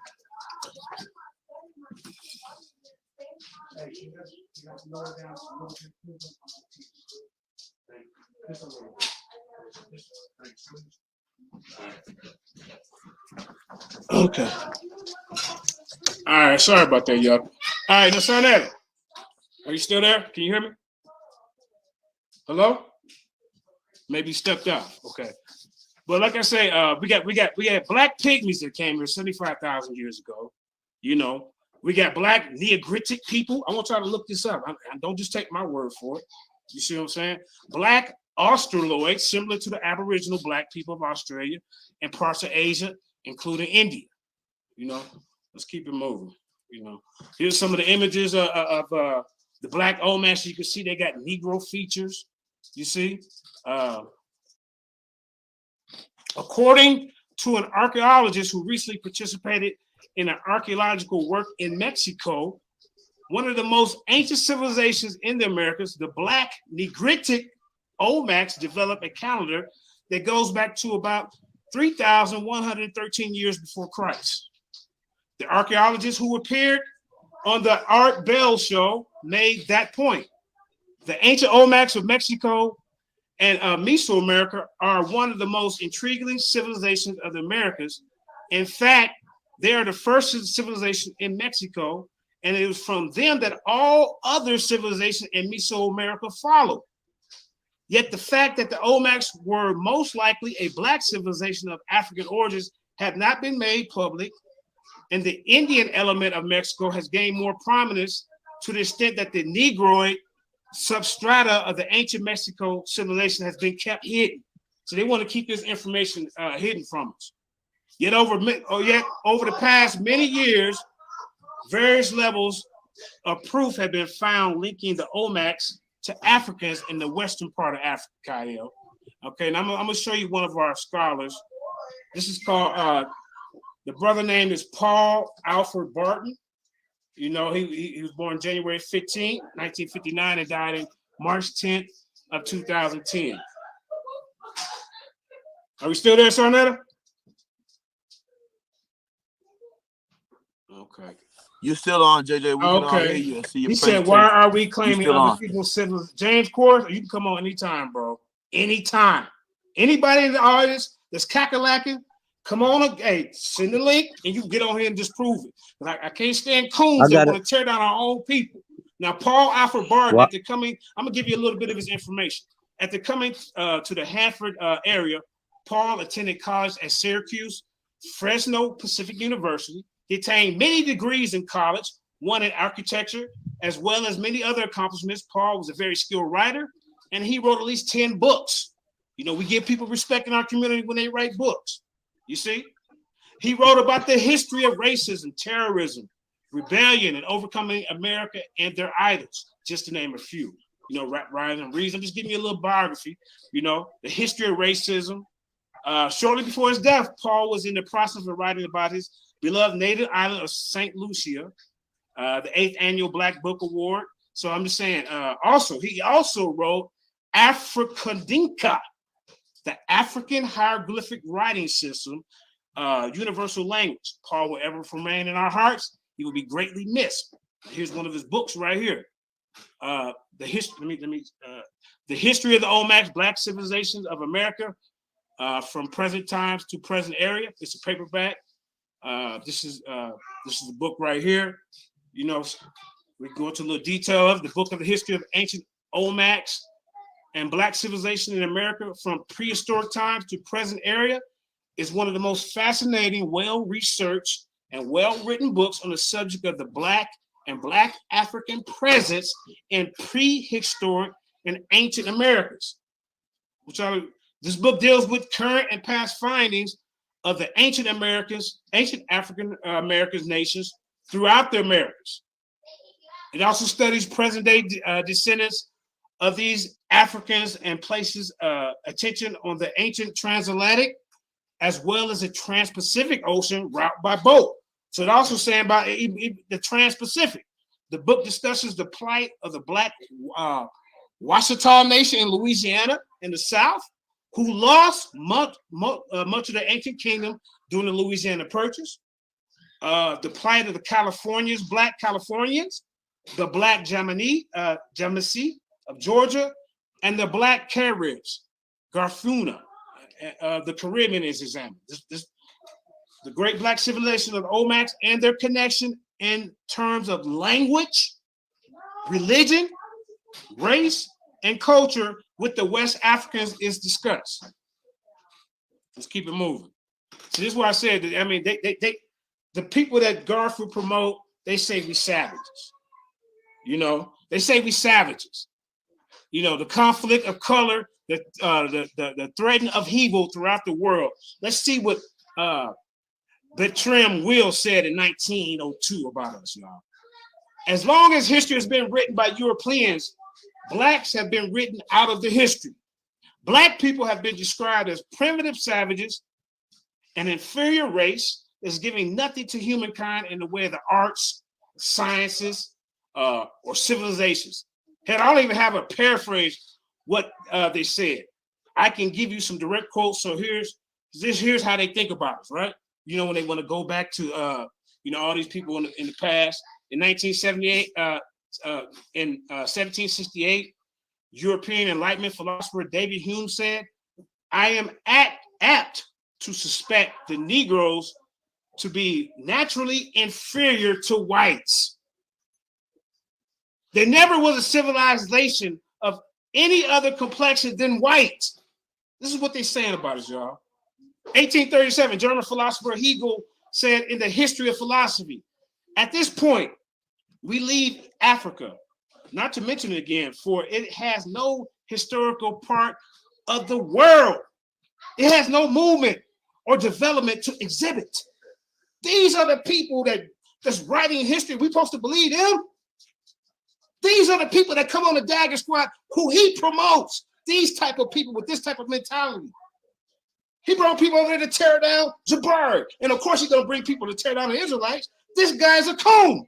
I'm just going to keep it real. Now, in 1902, I'm going to read you one more. We're going to keep it moving.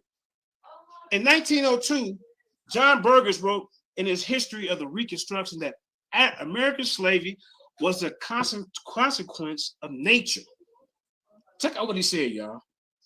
"A black skin means membership in a race of men which has never created a civilization of its own kind. There's something natural in the subordination of an inferior race."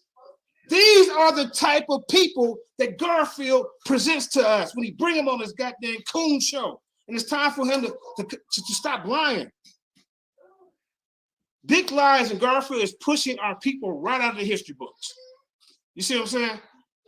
Look, they say we have no architecture, no real religion, I mean, the black man, the Negro fate has been marked, just by negativity.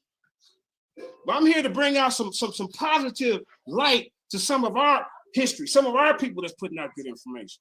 Give you a choice. You see? That's what I'm doing. If ancient African Olmecs were found buried in America, does that mean Blacks were here before Christopher Columbus? Huh? Let's check this out. And look at this right here. As you can see right here, this brother got a mask on, right? But look at the dark skin. These are Negroes. These are blacks, Africans, whatever you want to call it. You know, so Black World Order, New World Order, y'all can laugh all you want, but if anybody got something to say after the show, please come in and you're more than welcome to come on the panel after I get done. I don't have no problem with it. Instead of trying to heckle and jackal, why don't you sit back and learn? Historians and JJ going in right now, y'all. Right. The people's champ is going in. They scared of this. Sorry, watch this. Historians and explorer accounts. Okay, now we got primaries. These are primaries. It is indisputable that in very ancient times, the Negro race occupied our territory, Mexico. This is what Vinci Revi Policia, historian, a Mexican historian in 1870 said. All right? Remember that. Just like in Egypt, a great Olmec civilization flourished and then died. Stop real quick. And then people forgot all about it. The pyramids lay under the sand. All right. See, this funny how when these scholars they bring this out. I even bring the Hispanic and the Mexican scholars out, and they saying this. And you got people like Jeremiah in the audience. They got cognitive dissonance. He don't believe Africans came to the Americas before Columbus. Would you bring until you can bring me something to prove it wrong, bro? I don't want to hear your lip. Africans came here before Christopher Columbus, and that's the bottom line. All right, Karim. I mean, you take them to the horse, but you take them to the water, but you can't make them drink. Now, did you write down the sources I just said? Can you rewind it a little bit, just a little bit for Jeremiah, please and thank you.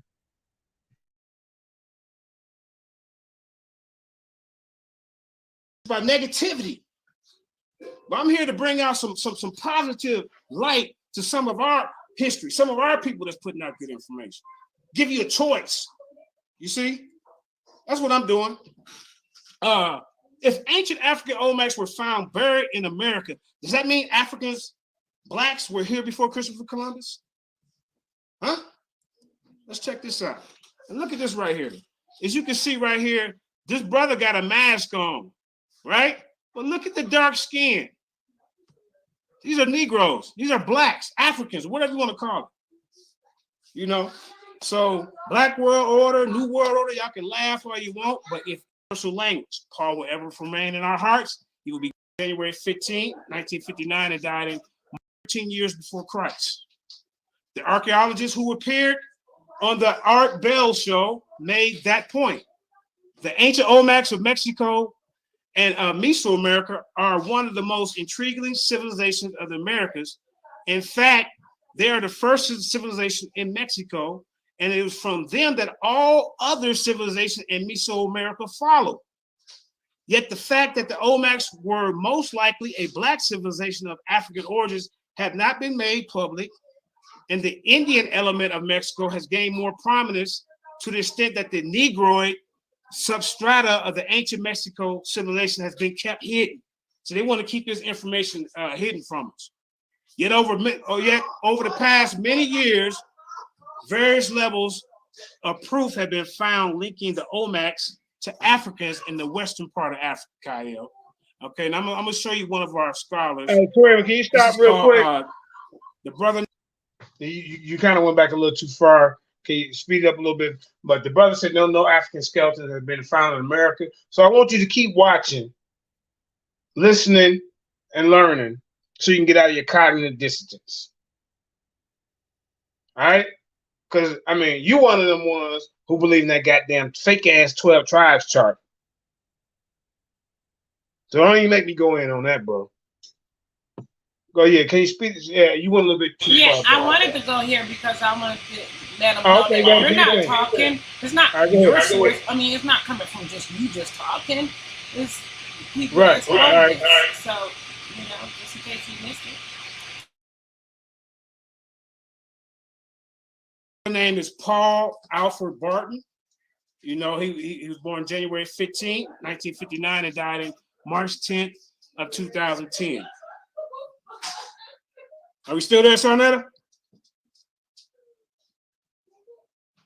Okay. You still on, JJ? We can all hear you and see your He said, "Why are we claiming still other on. people's civil?" James Kors, you can come on anytime, bro. Anytime.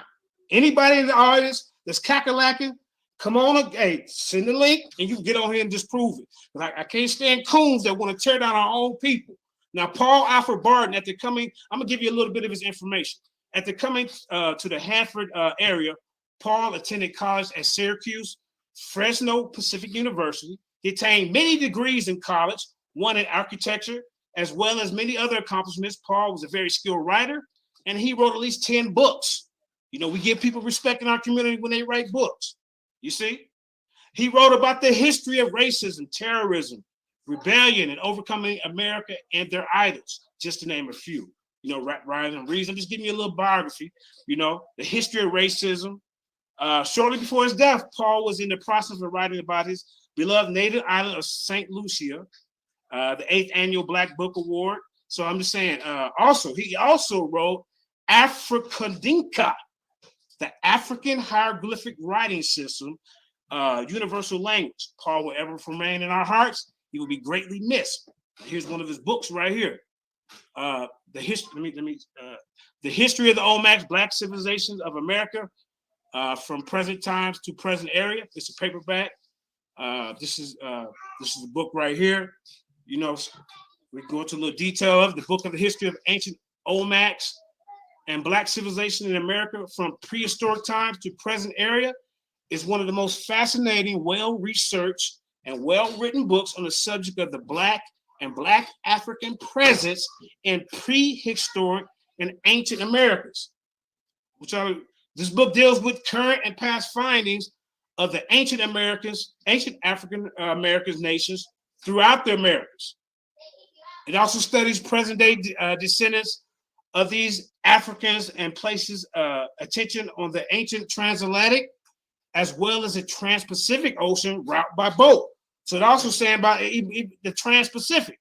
The book discusses the plight of the Black Washita Nation in Louisiana in the South, who lost much of their ancient kingdom during the Louisiana Purchase. The plight of the Californians, Black Californians, the Black Jamaica of Georgia, and the Black Caribs, Garfuna, the Caribbean is examined.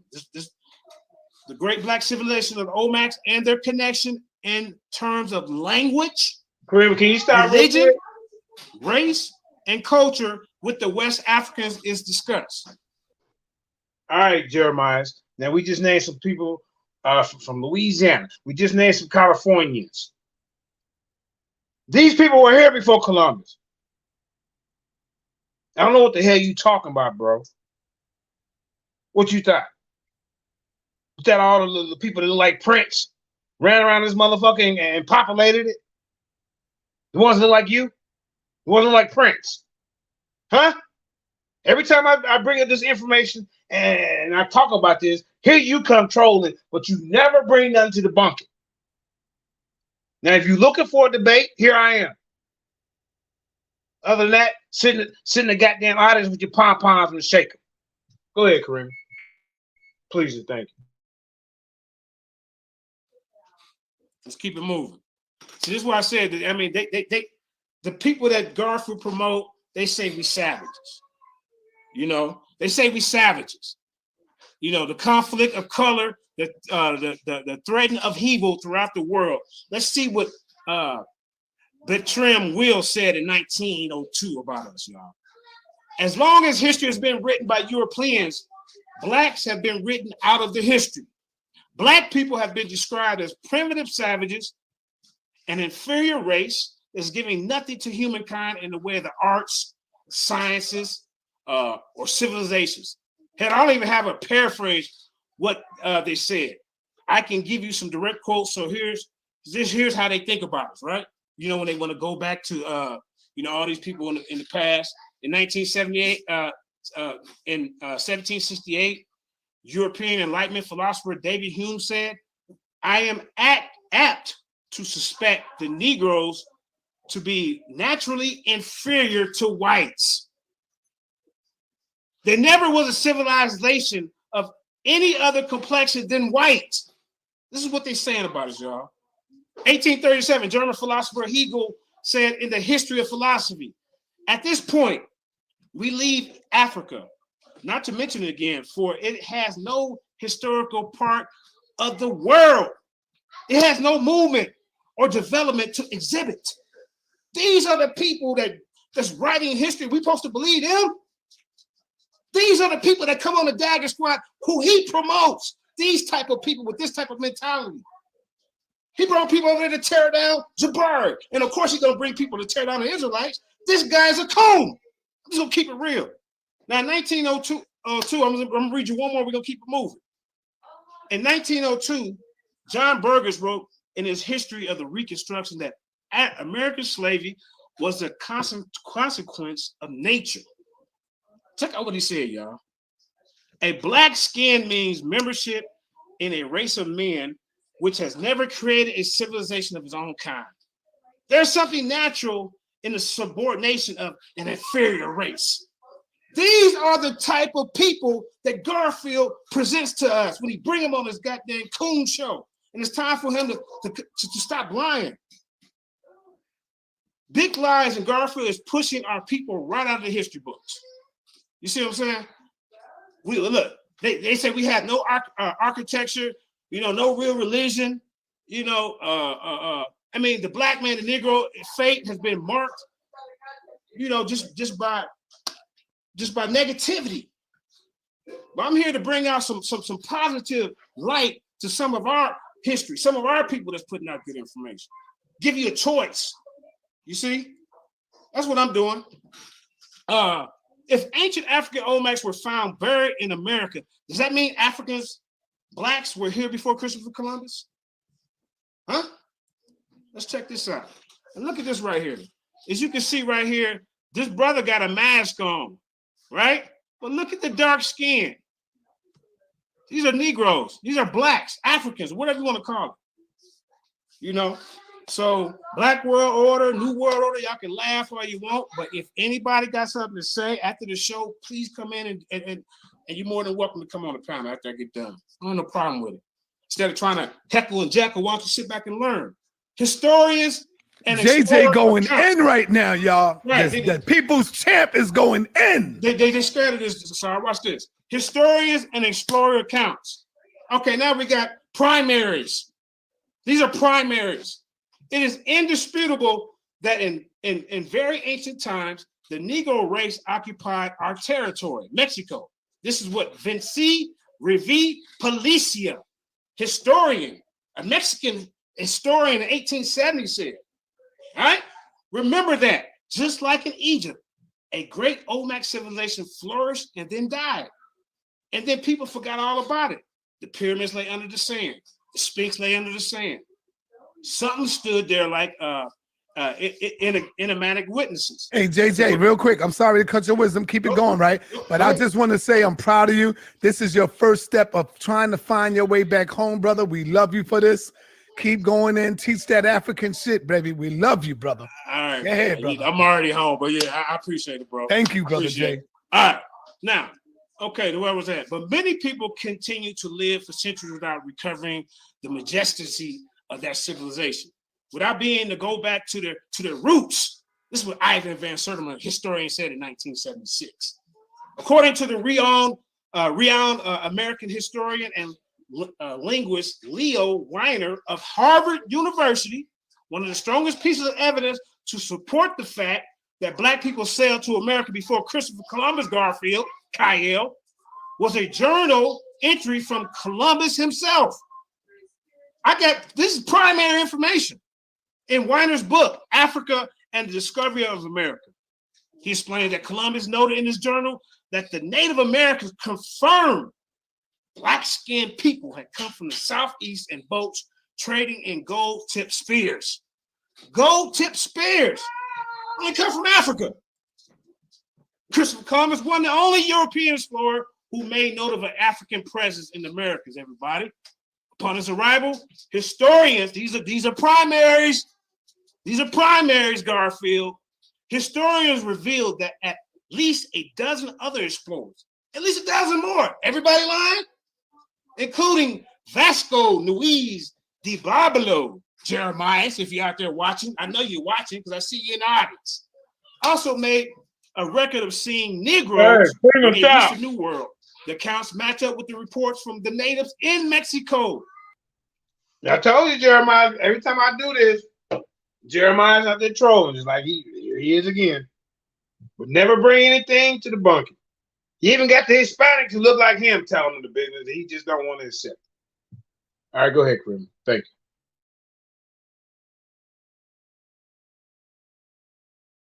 Here's another one, Nicholas Leon, and in minute Mexican authority. Now we got Mexico authorities recorded the oral traditions of his people and ultimately kept track of a key piece of evidence that Black people made it to the New World far before European counterparts. His reports revealed accounts from natives saying the oldest inhabitants of Mexico were Black. The existence of Blacks and giants is commonly believed by nearly all the races of our cell and their various languages. They had words to designate them. Tres Zapotes, colossal heads, were found by Jose Megler. Now this is a Mexican guy in 1862 and attributed to former occupation by the Negro race. African Americans are here today. You know, I'm gonna keep it moving. If you want any questions in between, we can do that, sir. But I kind of want to go ahead and get to Ivan. You know, this is one of our scholars, y'all. Ivan Van Sertima. You see, these are the ones that Garfield, Kyle, and all the Dagger Squad, and they want to call our people pseudo, but they big up these white boys. I don't get it. Van Sertima was born in Guinea, South America, on January in 1935. He was educated at the School of Oriental and African Studies in London University. Here go his credentials, but they call him pseudo. And the Rutgers Graduate School and holds degrees in African Studies and Anthropology. Let's keep it moving. Here's the great late Dr. Ivan Van Sertima, next to one of the Olmec heads. You know, he has inspired a lot of our young people that's younger than him. Renuko Rashidi, the elder that just passed. I mean, come on. But let me give you a little bit of his book though, The African Presence in Ancient America. They came before Columbus. Y'all can go get this by Ivan Van Sertima, one of our great scholars. You see, Dr. Van Sertima reveals to us a compelling, dramatic, and superbly detailed documentations of the presence and legacy of Black Africans in the ancient America. This is some of the proof right here, y'all. Okay. With his considerable scholarship, Van Sertima examines the facts of navigation. That's very important. That's very important. Throw up the video, man. You know, the least y'all could do for SAR. Throw up the video. But look, like I say, Van Sertima examines the facts of navigation and shipbuilding, the sources of latitudinal and longitudinal coordinates, the scores of cultural analogies found nowhere else except in America and Africa. I mean, he busting their head. African languages. I mean, we just gonna deny all this proof? African language is the transportation of plants, clothing, only animals from Africa to the Americas. You know, animals from Africa that you will only find in Africa that's in America. And from the diaries, we got diaries, letters. Those are primaries, journals of the explorers themselves, from carbon-14 dated sculptures found in the Americas, from the Arabic documents, charts, maps, from the recorded tales of the griots to the kings of Mali. Now I'm taking you to Africa. From dated skeletons found as recently as 1975, the author builds a pyramids of evidence. In addition to a scholar, Fastasius, I can't pronounce that word, Van Sertima has the skill of can you stop right there? Recreates some of the most powerful scenes in history. All right, well, let's keep it moving, man. Let's keep it moving because I want to get through this. All right. Yeah, dated skeletons that they found in 1975. For those who didn't say, for those in the audience that say that no, there's no skeletons, they just bust your head right there. They just bust your whole head to the white meat. Did you hear it, Kareem? Did you hear it? Dated skeletons.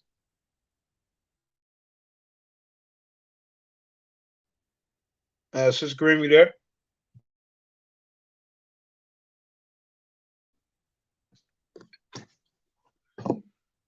Hello?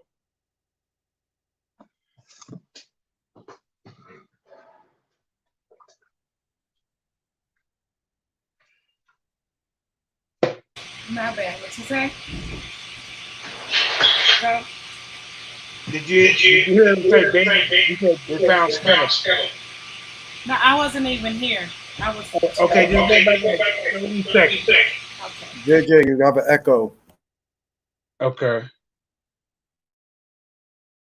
You better now. Did you want to say anything before we get back started? Are you good? No, you can continue your presentation. Okay. All right, go ahead, Kareem. Only animals from Africa to the Americas. You know, animals from Africa that you will only find in Africa that's in America. And from the diaries, look, we got diaries, letters. Those are primaries, journals of the explorers themselves, from carbon-14 dated sculptures found in the Americas, from the Arabic documents, charts, maps, from the recorded tales of the griots to the kings of Mali. Now I'm taking you to Africa. From dated skeletons found as recently as 1975, the Arthur builds of pyramids of evidence. In addition to a scholar, Fastasius, I can't pronounce that word, Van Sertimer has the skill of a novelist, which he recreates some of the most powerful scenes in history. All right, well, let's keep it moving, man. Let's keep it moving because I want to get through this.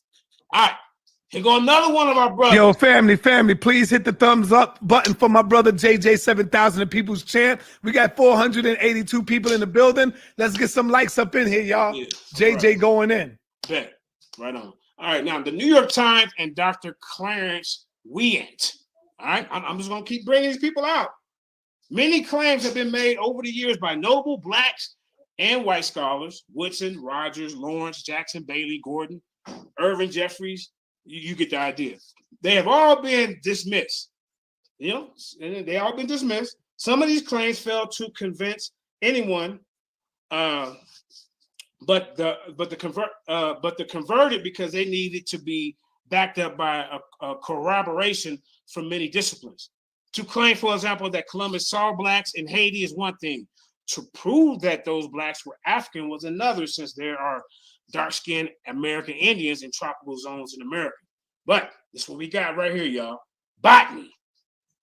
We got botany, that's your cotton.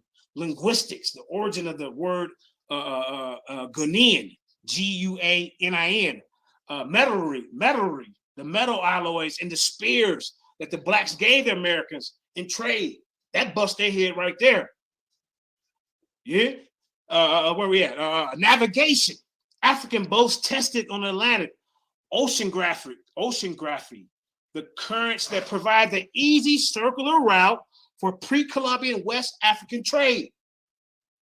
Archaeology, the new skeletal finds in the Caribbean of Africa is dated back to 1250 AD, way before Columbus. Garfield, what's wrong with you? All these different disciplines provided the corroboration that was needed to establish the single claim on a scientific basis. You see what I'm saying? This Van Sertimer felt would be his original contribution to the subject at the end of the century of speculation and the definitive proof. All right, let's keep it moving, man. Let's keep it moving. All right. Let me see. Do I want to read it and provide highlights? Okay, we're gonna hold on. Okay, let's read it anyway. The disciplines Van Sertimer explored in order to provide this proof are highlighted in a letter published to the New York Times. In this letter, one of the oldest and most important archaeologists in America, Dr. Clarence Weant, who was on the site in Mexico, y'all. This guy was on the site in Mexico in 1938 when the first African stonehead was discovered. Defended Van Sertimer against the attempts by the British archaeological establishments to discredit they came before Columbus. Of course, they're gonna try to discredit us. These are people that Garfield bring over, the ones that want to discredit our people. You know what I'm saying? Van Sertima work. This is what he wrote. Dr. Ryan wrote in the New York Times on May 1st, 1977, is a summary of 6 or 7 years of meticulous research based on the archaeology, Egyptology, African history, oceanography, geology, astronomy, botany, rare Arabic and Chinese manuscripts. The letters and journals are of early American explorers and the observation of physical anthropologists as one who has been immersed in Mexico archaeology for some 40 years, who have participated in the excavation of the first of the giant heads. This is what he said. I must confess, I am thoroughly convinced of the soundness of Van Sertima's conclusions. See what I'm saying? All right. Rest in power, Dr. Renuko Rashidi. You see what I'm saying? I had a conversation with this brother one time, you know, when I first came into the game. He's a very intelligent, respectful. I wish I could have picked his brain a little bit more. You know, rest in power. So these are the ones that Garfield trying to tear down, and Kyle, because they love the man so much. You see what I'm saying? You know, it just, I don't know why they do that, bro, but hey, I love my people. Now, we do know that much of their sculptures, especially 19 colossal stone heads, clearly evidence of ancient Africoid presence in the Americas. In fact, some scholars have concluded that the Olmec may have originally have been an African settler colony. You hear me? An African settler colony which conquered the indigenous population of southern Mexico. Like I said, I didn't say they was original. I said when we came here, we elevated them. You see what I'm saying? We elevated them. This is what he said. You know, the Olmec civilization dominated Mesoamerica long before the massive enslavement and deportation of Africans from Africa as the result of its slavery. The evidence in support of this is abundant, and yet this critically important data is not taught in classrooms or universities, or either Africa or the Americas. We cite it as another example of the importance of contemporary Africa as a consequence of the transatlantic slave trade and its aftermath. And here go the brother, you know, Renuko Rashidi, you know what I'm saying? You know, posed about some of the statues. It said Renuko Rashidi, I'm giving you a little bit of his backdrop. You know, I'm speeding through this. It's almost over. Renuko Rashidi is an anthropologist and historian with a major focus on what he calls the global African presence. That is, Africans outside of Africa before and after enslavement. He's an author. He is an author or editor of 22 books. So for somebody who just wrote one book, gonna try to discredit somebody who wrote 22 books, they just sit their ass down, Garfield. Now, the most recent in which of my global journeys in search of the African presence, Asante, Garvey, and me, a global African journey for children in 2017, and the Black Image of Antiquity in 2019. It's just some of his works. Now, I even got something for you Hotep brothers. You hear me? Look at this. David and Hotep, son. Now, just one of y'all guys. And they still want to discredit him. I'm bringing you your own people, and y'all want to throw him under the bus too. He's a PhD. David and Hotep, PhD. A graduate of Union University in Cincinnati, Ohio, class of 2007, is the first person to hold a PhD with a specialization in ancient African history, Garfield. So I don't care what little white boys you gonna bring to the table, they will get crushed. Sick of you doing that, bro. Sick of you doing that, man. Why don't you stick up for your people? Now, he has been traveled the world researching the last 30 years, searching for relevant, interesting historic evidence. His book is, here go his book right here. The First Americans Were African. You understand? Look, here go the book. The First Americans Was Africans Revisited. This cover picture is a well-preserved Mayans to be by the first Mayans. This magnificent painting is located in room 1 of a 3-room temple on top of a pyramid in Chapias. Chapias is found in southern Mexico, located between Veracruz, Tabasco, and Guatemala. Look at this. These are blacks. They came here before Columbus. We've been coming here. What's wrong with you, man? Okay, here we go. Now, this picture can be seen today at the Natural Museum of London. Africans not only came before Columbus and Clovis, and the Clovis peoples. Now, because they say at first that the Clovis was some of the first Native Americans or Indians, or, you know, that came here, that was here. They came over the Bering Strait, and also they came in a different route, you know, traveling on the coast. All right, but we're in America, but we're in the Americas far before. Let me read that over. Sorry, y'all. This picture can be seen today in the Natural Museum of London. Africans not only came here before Columbus and Clovis, but were in the Americas far before any other group, at least 60,000 years ago. We will go through evidence exposed by the panel of credible scholars, professors, and researchers. The evidence lies in several different scientific fields. Do not forget the Egyptians. They were also here far before the Vikings or Columbus. How dare you say we didn't come here? We've been all over the world. All over the world. They were also here before the Vikings. They left structures above and below the waves in faraway places in North America. From the east to the west coast, from the valleys up to mountaintops, they still carry their names. You will read about remnants of their artifacts, Garfield, writings, architecture, Kyle, and more. But you want to discredit our people to go and hug some white guy, to hold his head and eat ham sandwiches next to him? I mean, come on, bro. You will read about the remnants of their artifacts, their writings, their architecture. For years, this story was hidden. And check this out, and forbidden to be repeated. You hear me?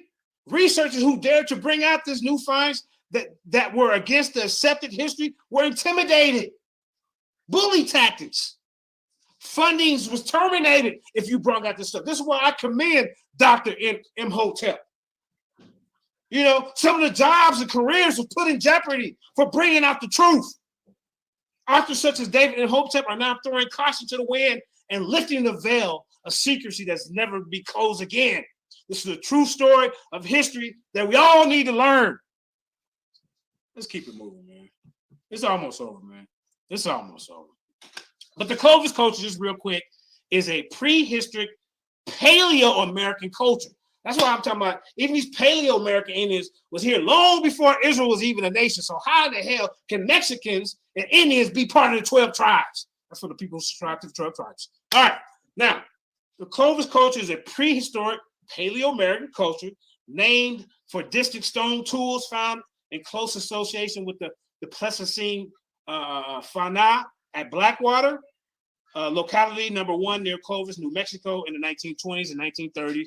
It appeared around 11,500 to 1100 BC. All right. This was at first what they were saying was some of the first people in the Americas, but now we know better. We know better. We know better. Okay, let me keep it moving. Here go another one. Dr. Clyde Winters. Yeah, I got black scholars coming out the yin yang. Okay, soldiers of Yahweh, I want you to push the so I'm gonna send this hating guy the link. All that heckling and jacking outside. I know you the little Mexican dude. I know you're mad. I know you're mad. Come on up in here and prove to us that Mexicans and goddamn Indians is part of the 12 tribes and you don't get your head knocked off. Hey Jay, I got so I'm gonna send this dude the link. All right. I got a 5-minute Dr. video Clyde when you're Winters done. is an educator. I'm gonna give you a little bit of his background. These are the ones that they're trying to tear down. Is an educator, an anthropologist, and a linguist. He has taught education and linguistics at St. Xavier University, Chicago. Dr. Winters is the author of numerous articles in anthropology, archaeogenetics, and linguistics. His articles have appeared in the Journal of Black Studies, Proceedings of the National Academy of Science, Science Bio Essays, Current Science, International Journey of Human Genetics, International Journal of Darwinian Linguistics, and the Journal of Modern African Studies. Dr. Winter's books include African Empires in Ancient America. His book includes Ancient African Empires in Ancient America. We are not just Africans, the Black Native Americans, the Atlantis in Mexico, the Mandi discovery of America, the ancient scripts of South America, the Sumerians of South America, and the archaeological decipherments of ancient writing systems. Say that again. This brother Cole, archaeological decipherment of ancient writing systems, to name a few. Dr. Winter has deciphered the Meroitic, the Olmec, and Darwinian writing systems. This boy Cole. And here goes just some of the, here go another book, y'all. This is his book, African American Empires in Ancient America. Hey, where that troll at? Come on up in here, little Mexican guy. Come on. I'm waiting for you. I want you to come in here and prove that Mexicans and Indians is part of the 12 tribes. I know that's kind of off the topic, but that's what you're going off of. That's why you don't want this information to come out. Because these people, these Aztecs, these Incans, these Mayans, a lot of them was already around before Israel even became a nation. They're pre-Columbian, pre-Columbian, they had been here way before Columbus. But let's get back to it, man. I ain't gonna let them distract me. I'm gonna keep it going. JJ7000, read the books you claim. Yeah, I have read some of them. But while you're here heckling and jekyll, why ain't you coming up in here? But I ain't gonna focus on you because you just a troll. You know what I'm saying? Trying to make a name for yourself. All right. Now, African empires in the ancient Americas tells the story of numerous African groups who colonized Mexico. Wait a minute, Garfield. I think you said they didn't come here. We're gonna say it one more time. African empires in ancient America tells the story of numerous African groups who colonized Mexico, North and South America. Today, most people believe that African people never voyaged outside of Africa except as slaves. This is the coonology that Garfield pushed. This is false. The Funu boat discovered in Nigeria dates back 12,000 BC. And hundreds of ancient African boats have been engraved on rocks in the Sahara Desert. Boats from Magan, Egypt, and Maluhu, Kush, East Africa, are mentioned in Sumerian cuneiform texts. This book, you will discover that Africans have a long tradition of sea exploration and founded many of the major American civilizations. Although many people have heard about the possible discovery of America by Mansu Bukhari of the Mali Empire and the giant Olmec heads of Mexico, Dr. Clyde Wimmer gives a detailed account of the Malian colonies established by these West Africans in North America, Brazil. You will discover the role of the Zai or the Olmec people as a mother culture of Mexico. Dr. Winter outlines the Axumite discovery of America, the role of the Ethiopians in the rise of Mochia civilization and religion. In addition, this book discusses the ancient Sumerian influence in South America and the African role as mound builders in the United States. I mean, it's just so much information, Sarnetta. Ain't no denying it. African empires in ancient America is the only book that finally explores the history of Black colonization of the Americas before Columbus. It is a must read, and anyone interested in the true story, history of America. Let's keep it. Here go the boat right here. Here go one of the boats. This is one of the boats. You see what I'm saying? They dug it out right here, man. You see him? This is one of some of the boats. JJ bringing out the real truth. I'm not no biased researcher. Hey, yo, JJ, I want to first say this to you, man. I might have to put you over Captain Tazariak after this lecture here, brother. You're not afraid to teach African. Captain Tazariak is afraid to touch it. And you are doing such a good job, brother. Keep going. Like I said, this is your first steps of coming home, brother. Don't be afraid to come home. And I'm going to give you some more topics to deal with African culture, brother. Hey, I love you for this, man, and you're doing great. Go ahead, keep working, brother. Right. You coming home, Jay. You coming home, brother. All right. Now, the Olmecs were related to Blacks of the Mende group of West Africans. Kyle don't believe that. Garfield don't believe it. Okay, well, believe what you want. I'm just trying to bring it out for my people, the ones that want to learn.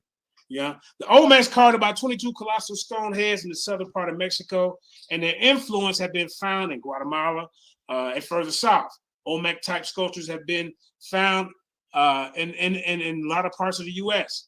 The Ouachita Nation of Louisiana were another prehistoric Black nation who still have members in the land today.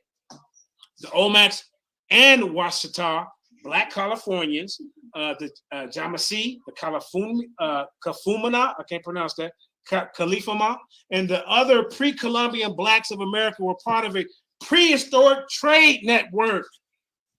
You hear that? A prehistoric trade network that began in Africa and spread worldwide over 100,000 years ago at various periods afterwards. According to the book Susu Economics, the history of the Pan-African trade, commerce, money, and wealth, these Blacks found in Americas, as well as remnants of their ancient civilization, are not a myth or fairy tale. You know, right now you disputing like the camp of ISUPK, JJ. You don't even know what you're doing.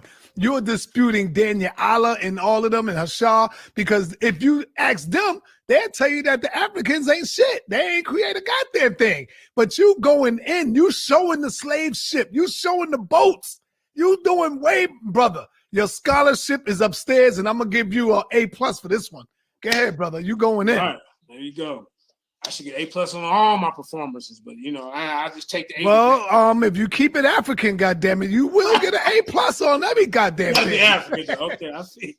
All right, now look, the ancient Blacks of the Americas are the missing piece of a large puzzle that would be solved if many of today's writers, scientists, historians, and archaeologists were not so biased or embarrassed, like the Mexican archaeologists who found without a doubt that the Olmecs of Mexico were Black Africans, and they introduced the first astronomical calendar to Mexico about 3,113 years before Christ. All right, let me read this last part. Not only is there an ancient Black African presence and they contribute to the creation of civilization and culture in prehistoric and ancient America, but there's also such a presence and contribution in Mesopotamia. That's Nimrod, the son of Cush, who developed the region. Sabia, the Arabia, in India, Cambodia, southern China, and Malaysia, South Pacific region. We just all over the world, bro. You know. Now, let's go to the linguistic similarities. Let's go to the linguistic. It's okay, whatever. JJ show one ship, not a canoe. Okay, I ain't paying you no common sense. If you want to come on, hey, maybe he'll let a few of you come on and you can ask some questions. And JJ, also do a little research on the Moors, because we know that the Moors was the navigators of the 7 seas. Yes. And Christopher Columbus got lost. So who showed them how to get here? Right. So go in. Go ahead, brother. Well, here goes some linguistic similarities. Studies done by researchers such as Ivan van Sertima, they came before Columbus, Alexander von Wutrina, unexpected faces in ancient America, Renuku Rushidi, and others have presented evidence that clearly show that the Olmecs were not Indians with baby faces or Indians who look like Blacks. Although a few Olmecs did mix with the Native Americans, they were Africans no different from Africans found in the Mende regions of West Africa. This is what they're saying. Studies done by Clyde Winter show that the Olmecs used the Mende script. The Olmecs used the Mende script. That's important. A writing system used among the Mandinkas and other Africans in West Africa. You see what I'm saying? So we got linguistic similarities. When the writings on Olmec monuments were translated, it was found that the language spoken by the Olmecs were Mende. You see what I'm saying? Okay, let's go to religion. The Olmecs practiced a religion and astronomical sciences identical to those practiced by Africans in the Mali region and Nigeria today.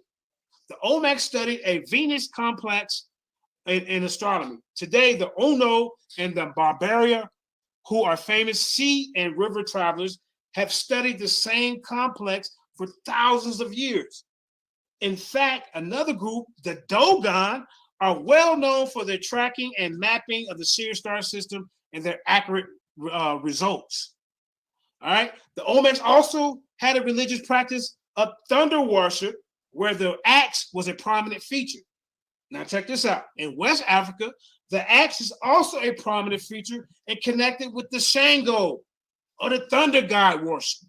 Now, stop for a minute, JJ. I want you to really recognize when you finish this lecture and you go back and look at it, you see how clear you sound without going in the Bible. Now you're reading real fucking history, Jay.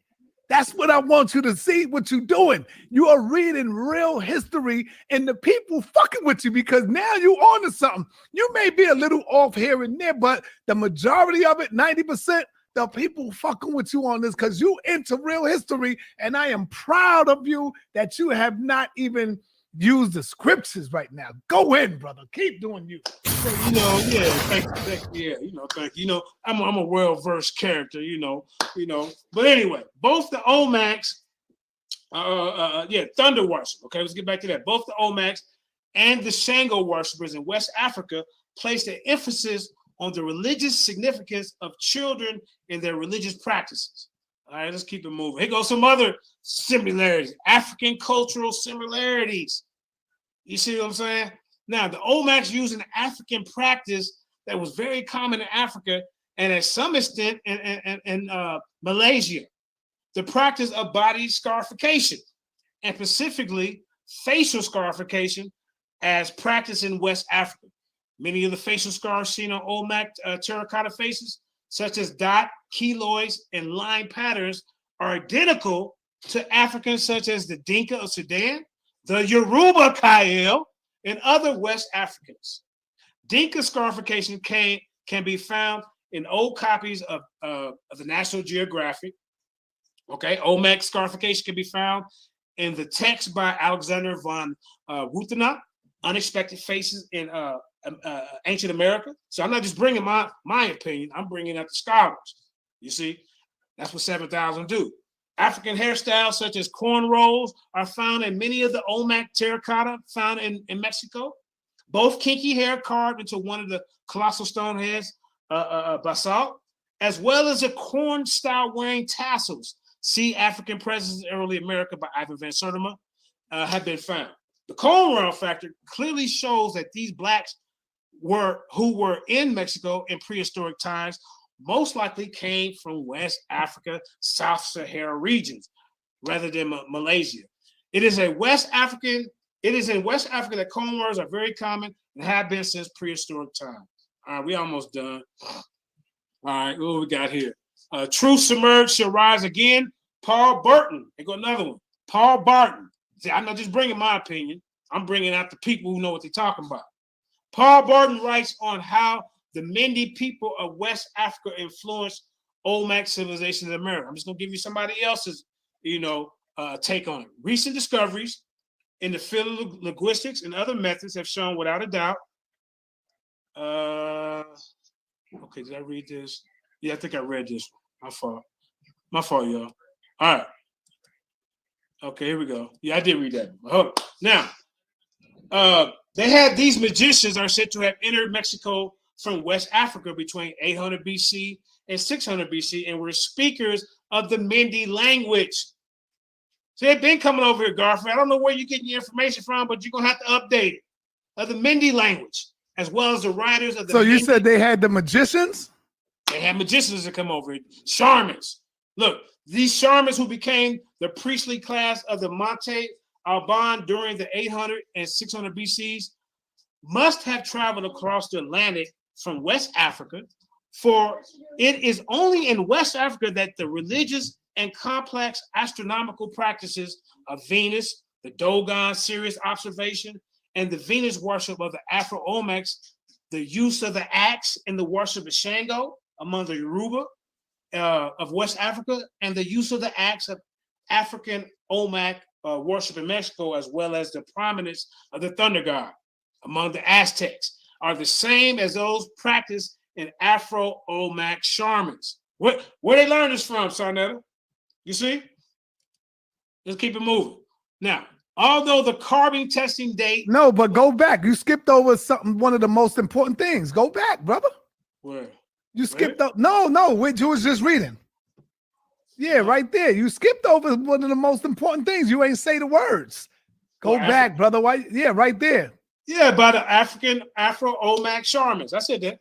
No, but you ain't say 800 to 600 BC. Okay, I thought I did. BC. Okay. You got to make sure you say that.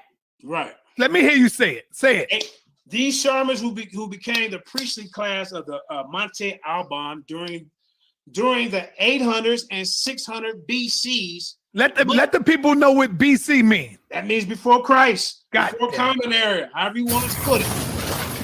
I don't know what the hell Garfield talking about, but he's gonna have to update his information. But did you just learn something there just now, JJ? That's why I wanted you to see it.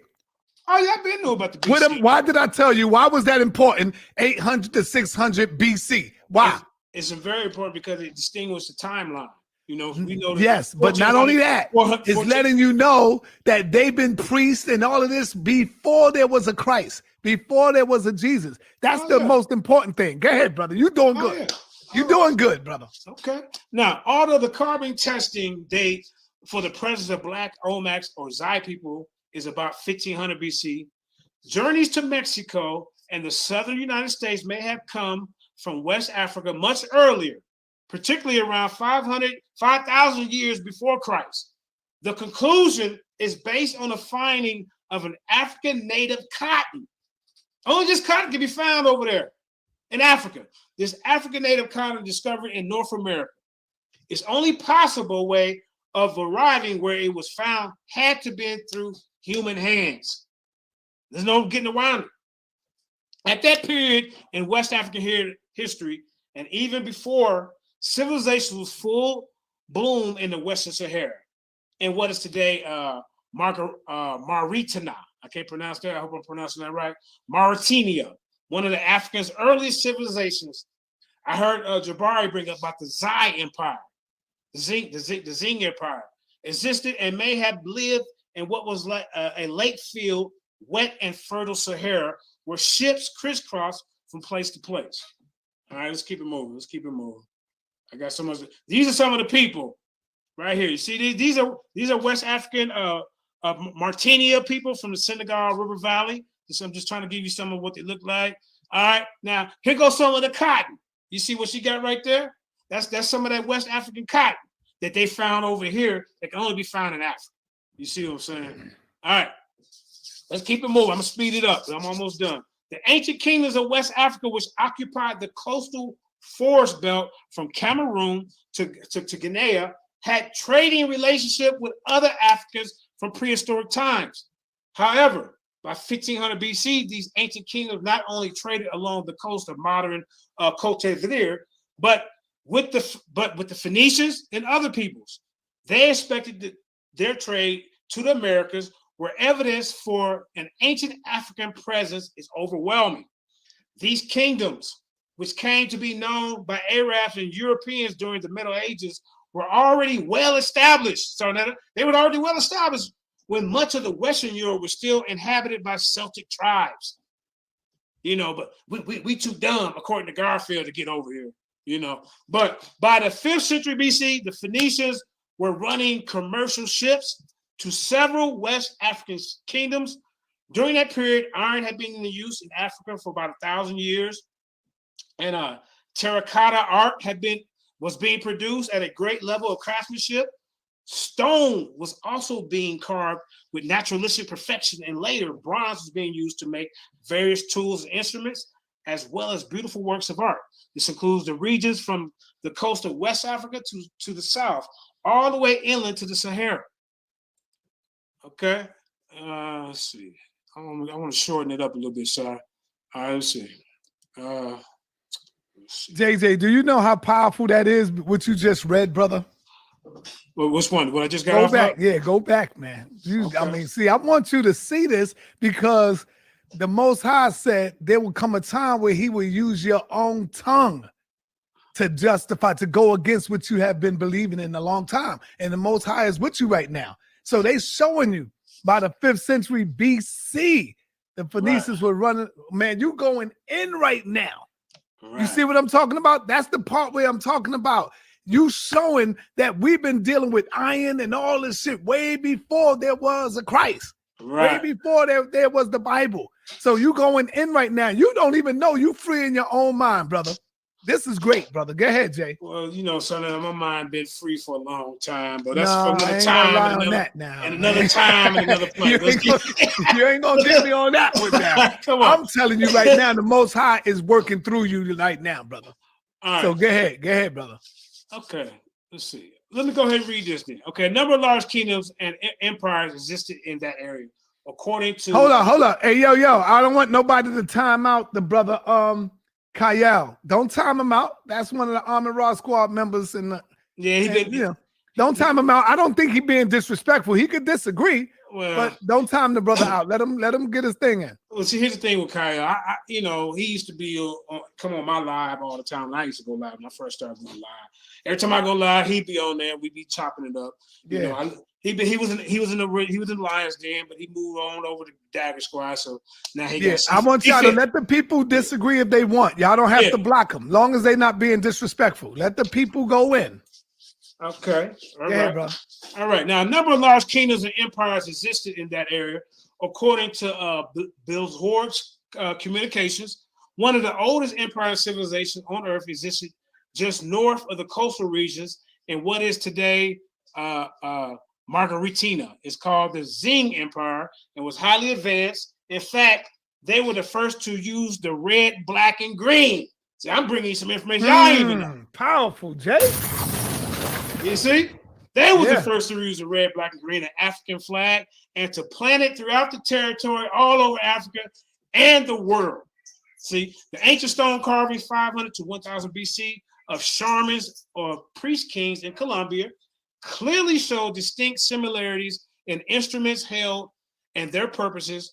The realistic carving of an African king or Oni, O-N-I, and the stone carvings of a shaman from Colombia, San Augustine culture indicates diffusion of the African religious practices to the Americas. In fact, the region of Colombia and Panama were among the first places that blacks were spotted by the first Spanish explorers to the Americas. So as Columbus, ain't he Spanish? But they already seeing these people. They see them when they come over. But Garfield wants to say, oh no, we only came over here. We only came over here like slavery or Columbus brought it, you know, that type of stuff. We got to give us some credit, bro. Okay. Not only do the colossal Olmec stone heads resemble Black Africans from the Ghana area, but the ancient religious practice of the Olmec priests were similar to those of West Africans, which includes shamanism, the study of the Venus complex, part of the traditions of the Olmecs, as well as the Ono and the Dogon people of West Africa. All right. The language connection is significant, as it has been found out that through decipherment of the Olmec script, that the American Olmec spoke the Mindi language. I kind of touched on that. Okay, let's keep it moving. So we almost through this. Okay. Africans not only came here before Vikings or any other old world group, but they left an impact upon America first. Did African people come to America, North, South, and Central America before Columbus' arrival in 1492? If so, what is the primary source of evidence do we have of their coming? The Olmec civilization is the oldest known civilization in America. In fact, the Olmec high culture is considered the mother culture of America. The Olmec homeland was, this is important right here. The Olmec homeland was in what is today Mexico. The Olmec were known as the Jaguar people, and they produced a very artistic, religious, and scientific culture. One of the important ceremonial centers for the Olmec was La Venta, Mexico. The leading historian in this case, Ivan Van Sertima, found that similar colossal bodiless heads have been found in only one other location in the ancient world. That's Tunis, the main harbor for seagoing ships of ancient Egypt. The phenotype of the stone heads are distinctly African, having full lips, broad noses, in some cases beaded braids, found only in Ethiopia at that time. The pyramid found at La Venta was like the pyramids of Egypt and Sudan, set on a precise north-south axis. Axial orientation have never been used by any building in the Americas prior to its appearance in the building of the pyramid at Levanto. Okay, what else we got? Let's skip. So another, I mean, I got a lot, man. Let me shorten it up, and then we can get some people to question. But here's some more art. As you can see, this is a black god. Look at him right here. You know, another one right here. You know, ancient trade. I think I read this, but I'm gonna read this. The earliest trade and commercial activity between prehistoric and ancient Africa and Americas have been occurred from West Africa and may have included shipping and travel across the Atlantic. The history of West Africa has been properly researched, yet there's ample evidence to show that West Africa of the 1500 BC was at a level of civilizations approaching that of ancient Egypt and Nubia Kush. In fact, there were similarities between the cultures of Nubia and West Africa. See, I guess I answered my own question with that one. I actually read you some questions that he couldn't answer. I just figured it out. Okay. The cultures of Nubia and West Africa, even to the very similarities between the smaller scale hard brick clay burial pyramids built for West African kings at Kukia in pre-Christian Ghana and other counterparts in Nubia, Egypt, and Mesoamerica. Although West Africa is not commonly known for having a culture or a pyramid building, such a culture existed. Although pyramids were created for the burial of kings and were made of hardened black brick, this style of pyramid building was closer to what was built by the Olmecs in Mexico when the first Olmec pyramids were built. In fact, they were not built of stone, but of hardened clay and compact earth. All right, so now I think I'm gonna end this. I got a lot. I'm gonna get kind of tired. All right. But let me show you one more thing.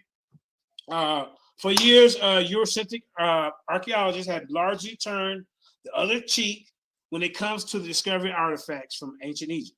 I'm just going to end it right there. But just right here, they found bodies over here that's connected to Africa.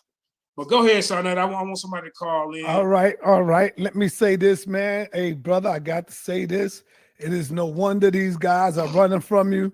Brothers like Captain Cesariot, Garfield, no wonder they are running from your scholarship. All right, stop right there. I just think you killed two birds. That's the name of this. Sarnett admits Garfield's running from JJ.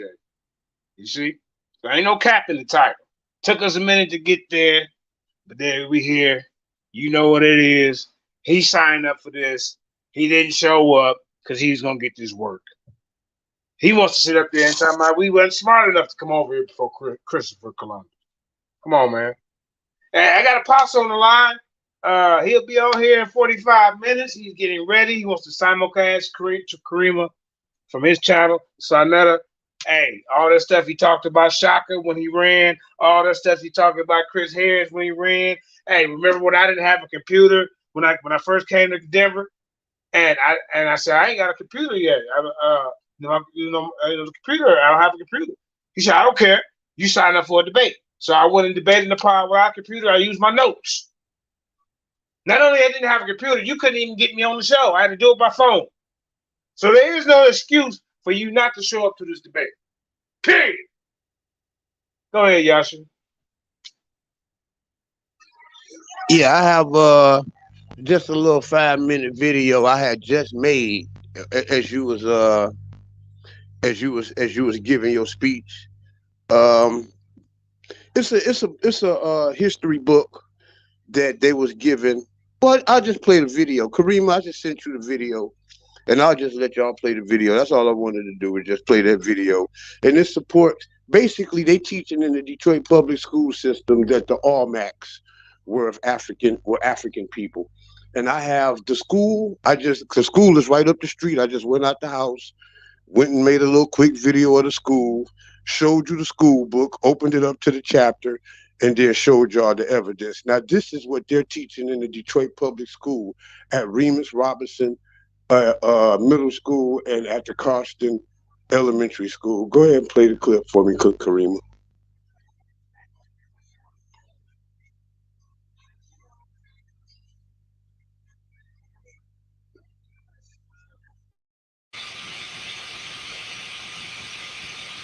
Hold on, it's loading up.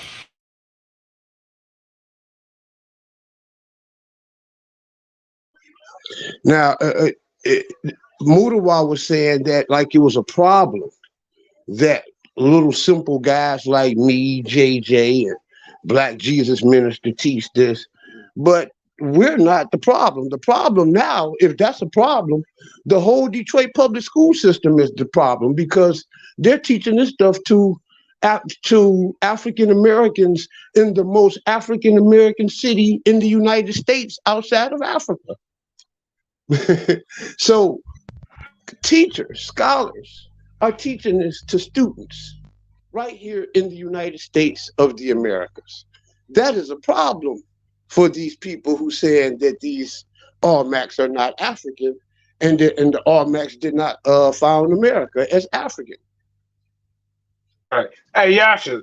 Hey, the Lions Den discussion champ want to say something real quick. Oh, go ahead, Apostle. Yeah, this is Apostle Zaquan coming to you live from South Carolina. Excited, enthusiastic, ready for this discussion challenge with the one and only Sonetta to show who is better, his God or the Most High God.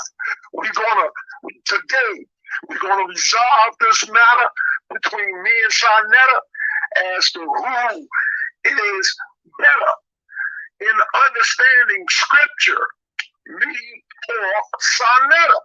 Does Sonetta even have the brains, the mind, the concept of scripture to even know what he's reading? I'm afraid he doesn't, and I'm gonna prove it. Just stay tuned. 8 o'clock, Lions Den, simulcasting with Apostle Zaquan. Tonight is going down. Sonetta must show up or show the world that he's a coward and he has no information other than that what has been hand-sprung to him. He does no research. He has no knowledge. He doesn't even know about Kemet, other than what Reggie feeds him. This is Apostle Zaquan signing out. But we'll see you 8 o'clock p.m. Eastern Time tonight at the Lions Den. All right. The battle of the big dogs. Hey, champ, the Lions in discussion champ is spoken. All right, man. Go ahead, Yasha. Oh yeah, I'm silent, man. Yeah, I'm just gonna let the video speak because I ain't really got much to say, man. I just said it all in the video. Yeah, we get ready for this debate here in 30, 40 minutes. Yeah. But what's this right here you showing? It's a video of what I pretty much just showed you. I just made it some evidence to back up what you said, that they're teaching this stuff in the Detroit public school system about Black Olmecs found America. Go ahead, check it out. Oh, okay, let's get it. Is the Carstens Elementary Middle School at Remus Robinson. And this is the Why We Remember United States History Through Reconstruction book by Herman J. Viola. This is the history book that is given to the students at Carstens Elementary at Remus Robinson Middle School. Okay? This is the information that is being taught. As you can see here, this is a school book. All high schools, junior high school books start off like this. You see? And as we get into the first pages of this book, we're going to start talking about the book. It's going to start talking about the discovery of America. Okay? We hadn't even gotten to chapter 1 yet. Okay? As you can see here, This is page 18, okay? And they teach about the Olmecs here in the city of Detroit, Michigan, okay? These are the Olmecs, okay? And as we look over here, when we read about the Olmecs, it says that a people called the Olmecs created the earliest great civilization in Mesoamerica. It flourished between 12 BC and 600 BC along the Gulf coast of what is now the Mexican states of Veracruz and Tabasco.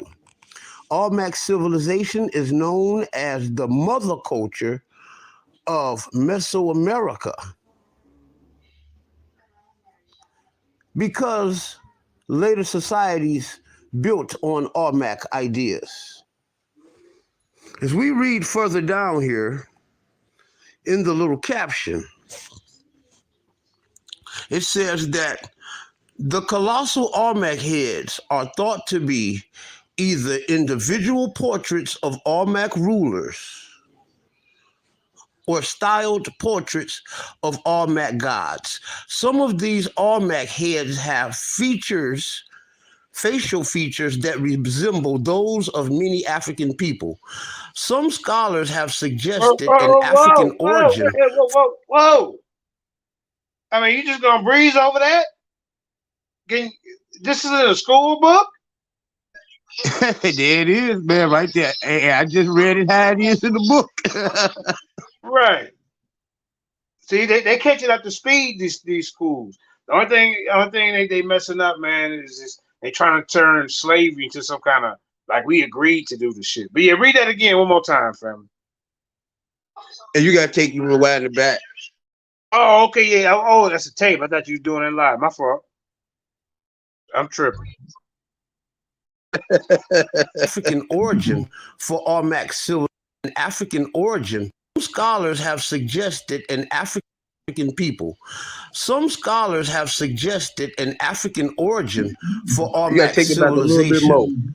Though no archaeological evidence yet for Olmec civilization, scholars have suggested an African origin for Olmec. Scholars have suggested an African features that resemble those of some of these Olmec rulers or styled portraits of Olmec gods. Visual portraits of Olmec rulers. It says that the colossal Olmec heads are thought to be either individual portraits of Olmec rulers or styled portraits of Olmec gods. Some of these Olmec heads have features, facial features that resemble those of many African people. Some scholars have suggested an African origin for Olmec civilization, though no archaeological evidence yet has been found to support this. Now, when you look at stuff like this, if you can see these clearly, you have black rulers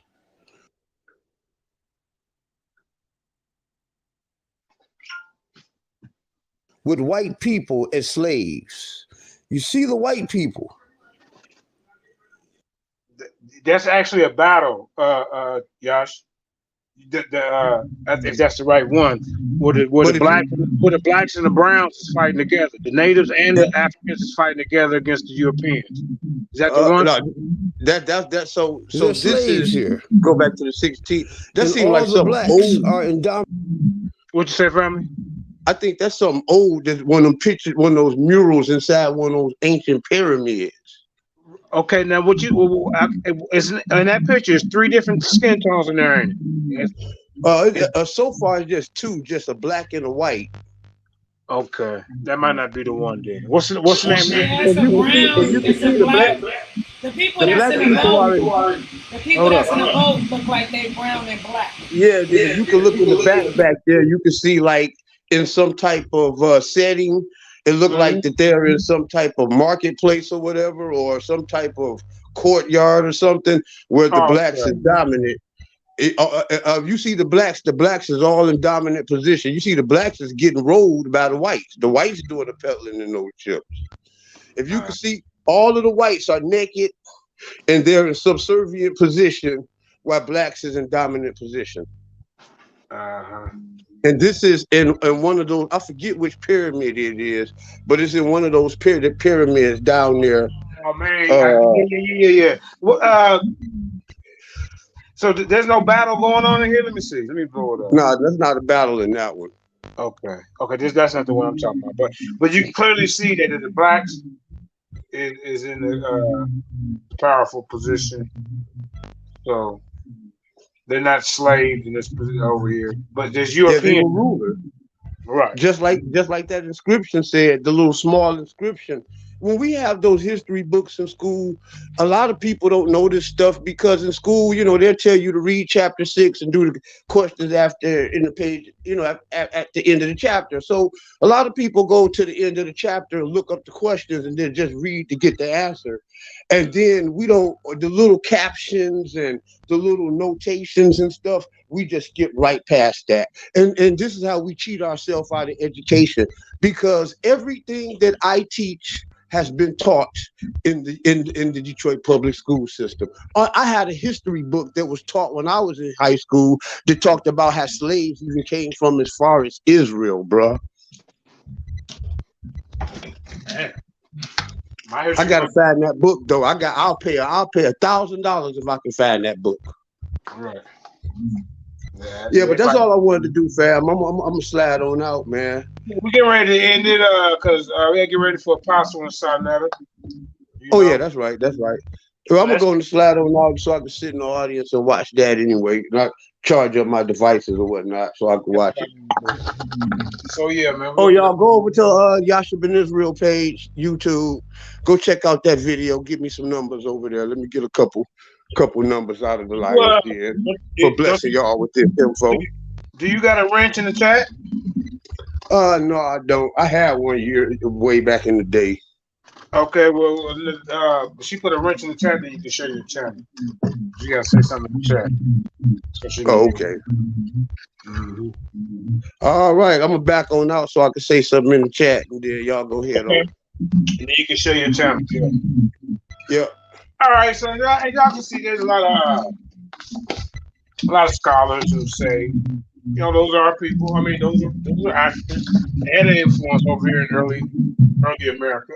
We wasn't too dumb to come over here. Like Garfield trying to put it, like we just came over here by slave ships. We were doing trade and commerce. Coming over here, man. But this is why Garfield didn't show up to this debate. It is what it is, man. But Curtis, let's go ahead and end it with a song. Get on up out of here. We appreciate everybody for watching. Hope somebody learned something. Hope nobody's feelings got hurt. We just trying to bring out the truth.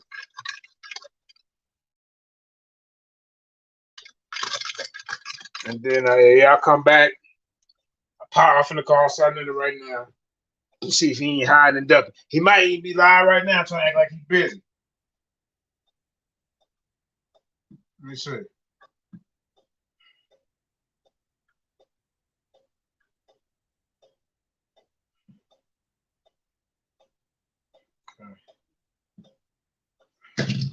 Okay, no, he ain't all right. The Kramer getting the song ready. But let me look at some of the chat while she get the song ready. See what y'all saying. Eric Bond, you came late. We over with now. Let's see who else. Shaka, Brother Tory in the audience. TNBN, fossilized giants, their heads were lost to be covered in the flood. What's up, JT? I see JT in the building. He came late. Great Spirit said he knows he knows it's stolen. Great Spirit, welcome to the den, brother. Forever Food. If I, someone wanted this shout out earlier. Okay. All right, okay. Let's get it, Kareem. This is volume of the book. It's one of his songs.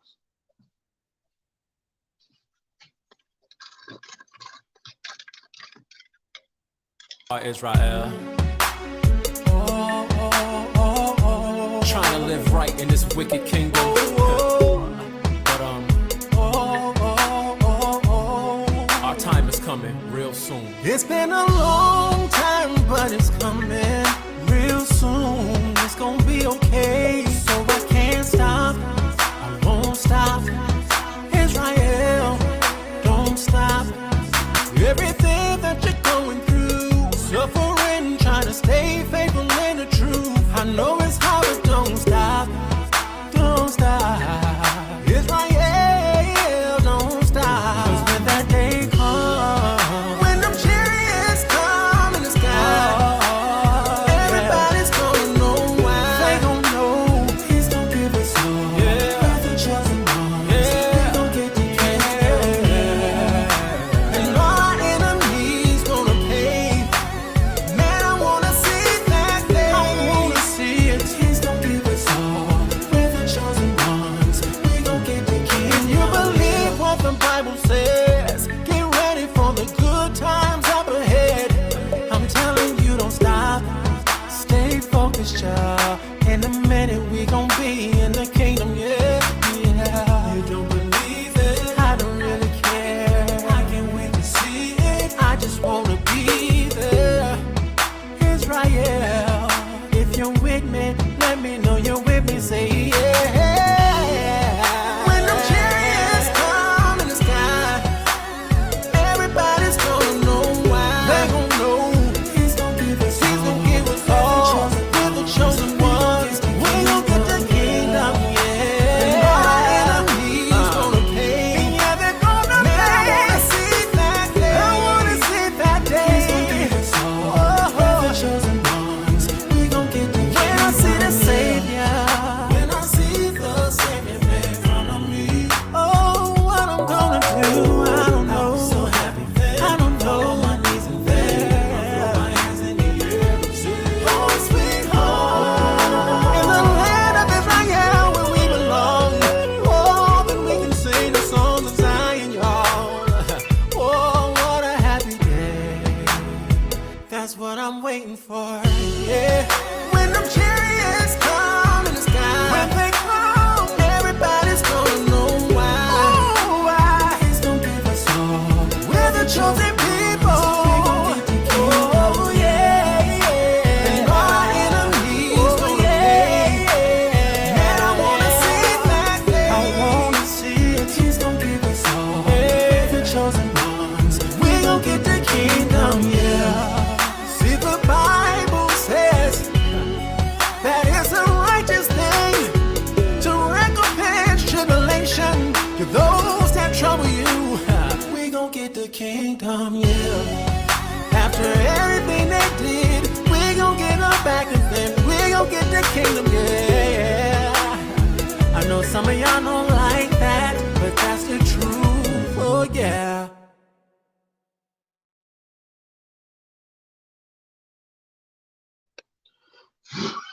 Peace. See y'all in about 45 minutes.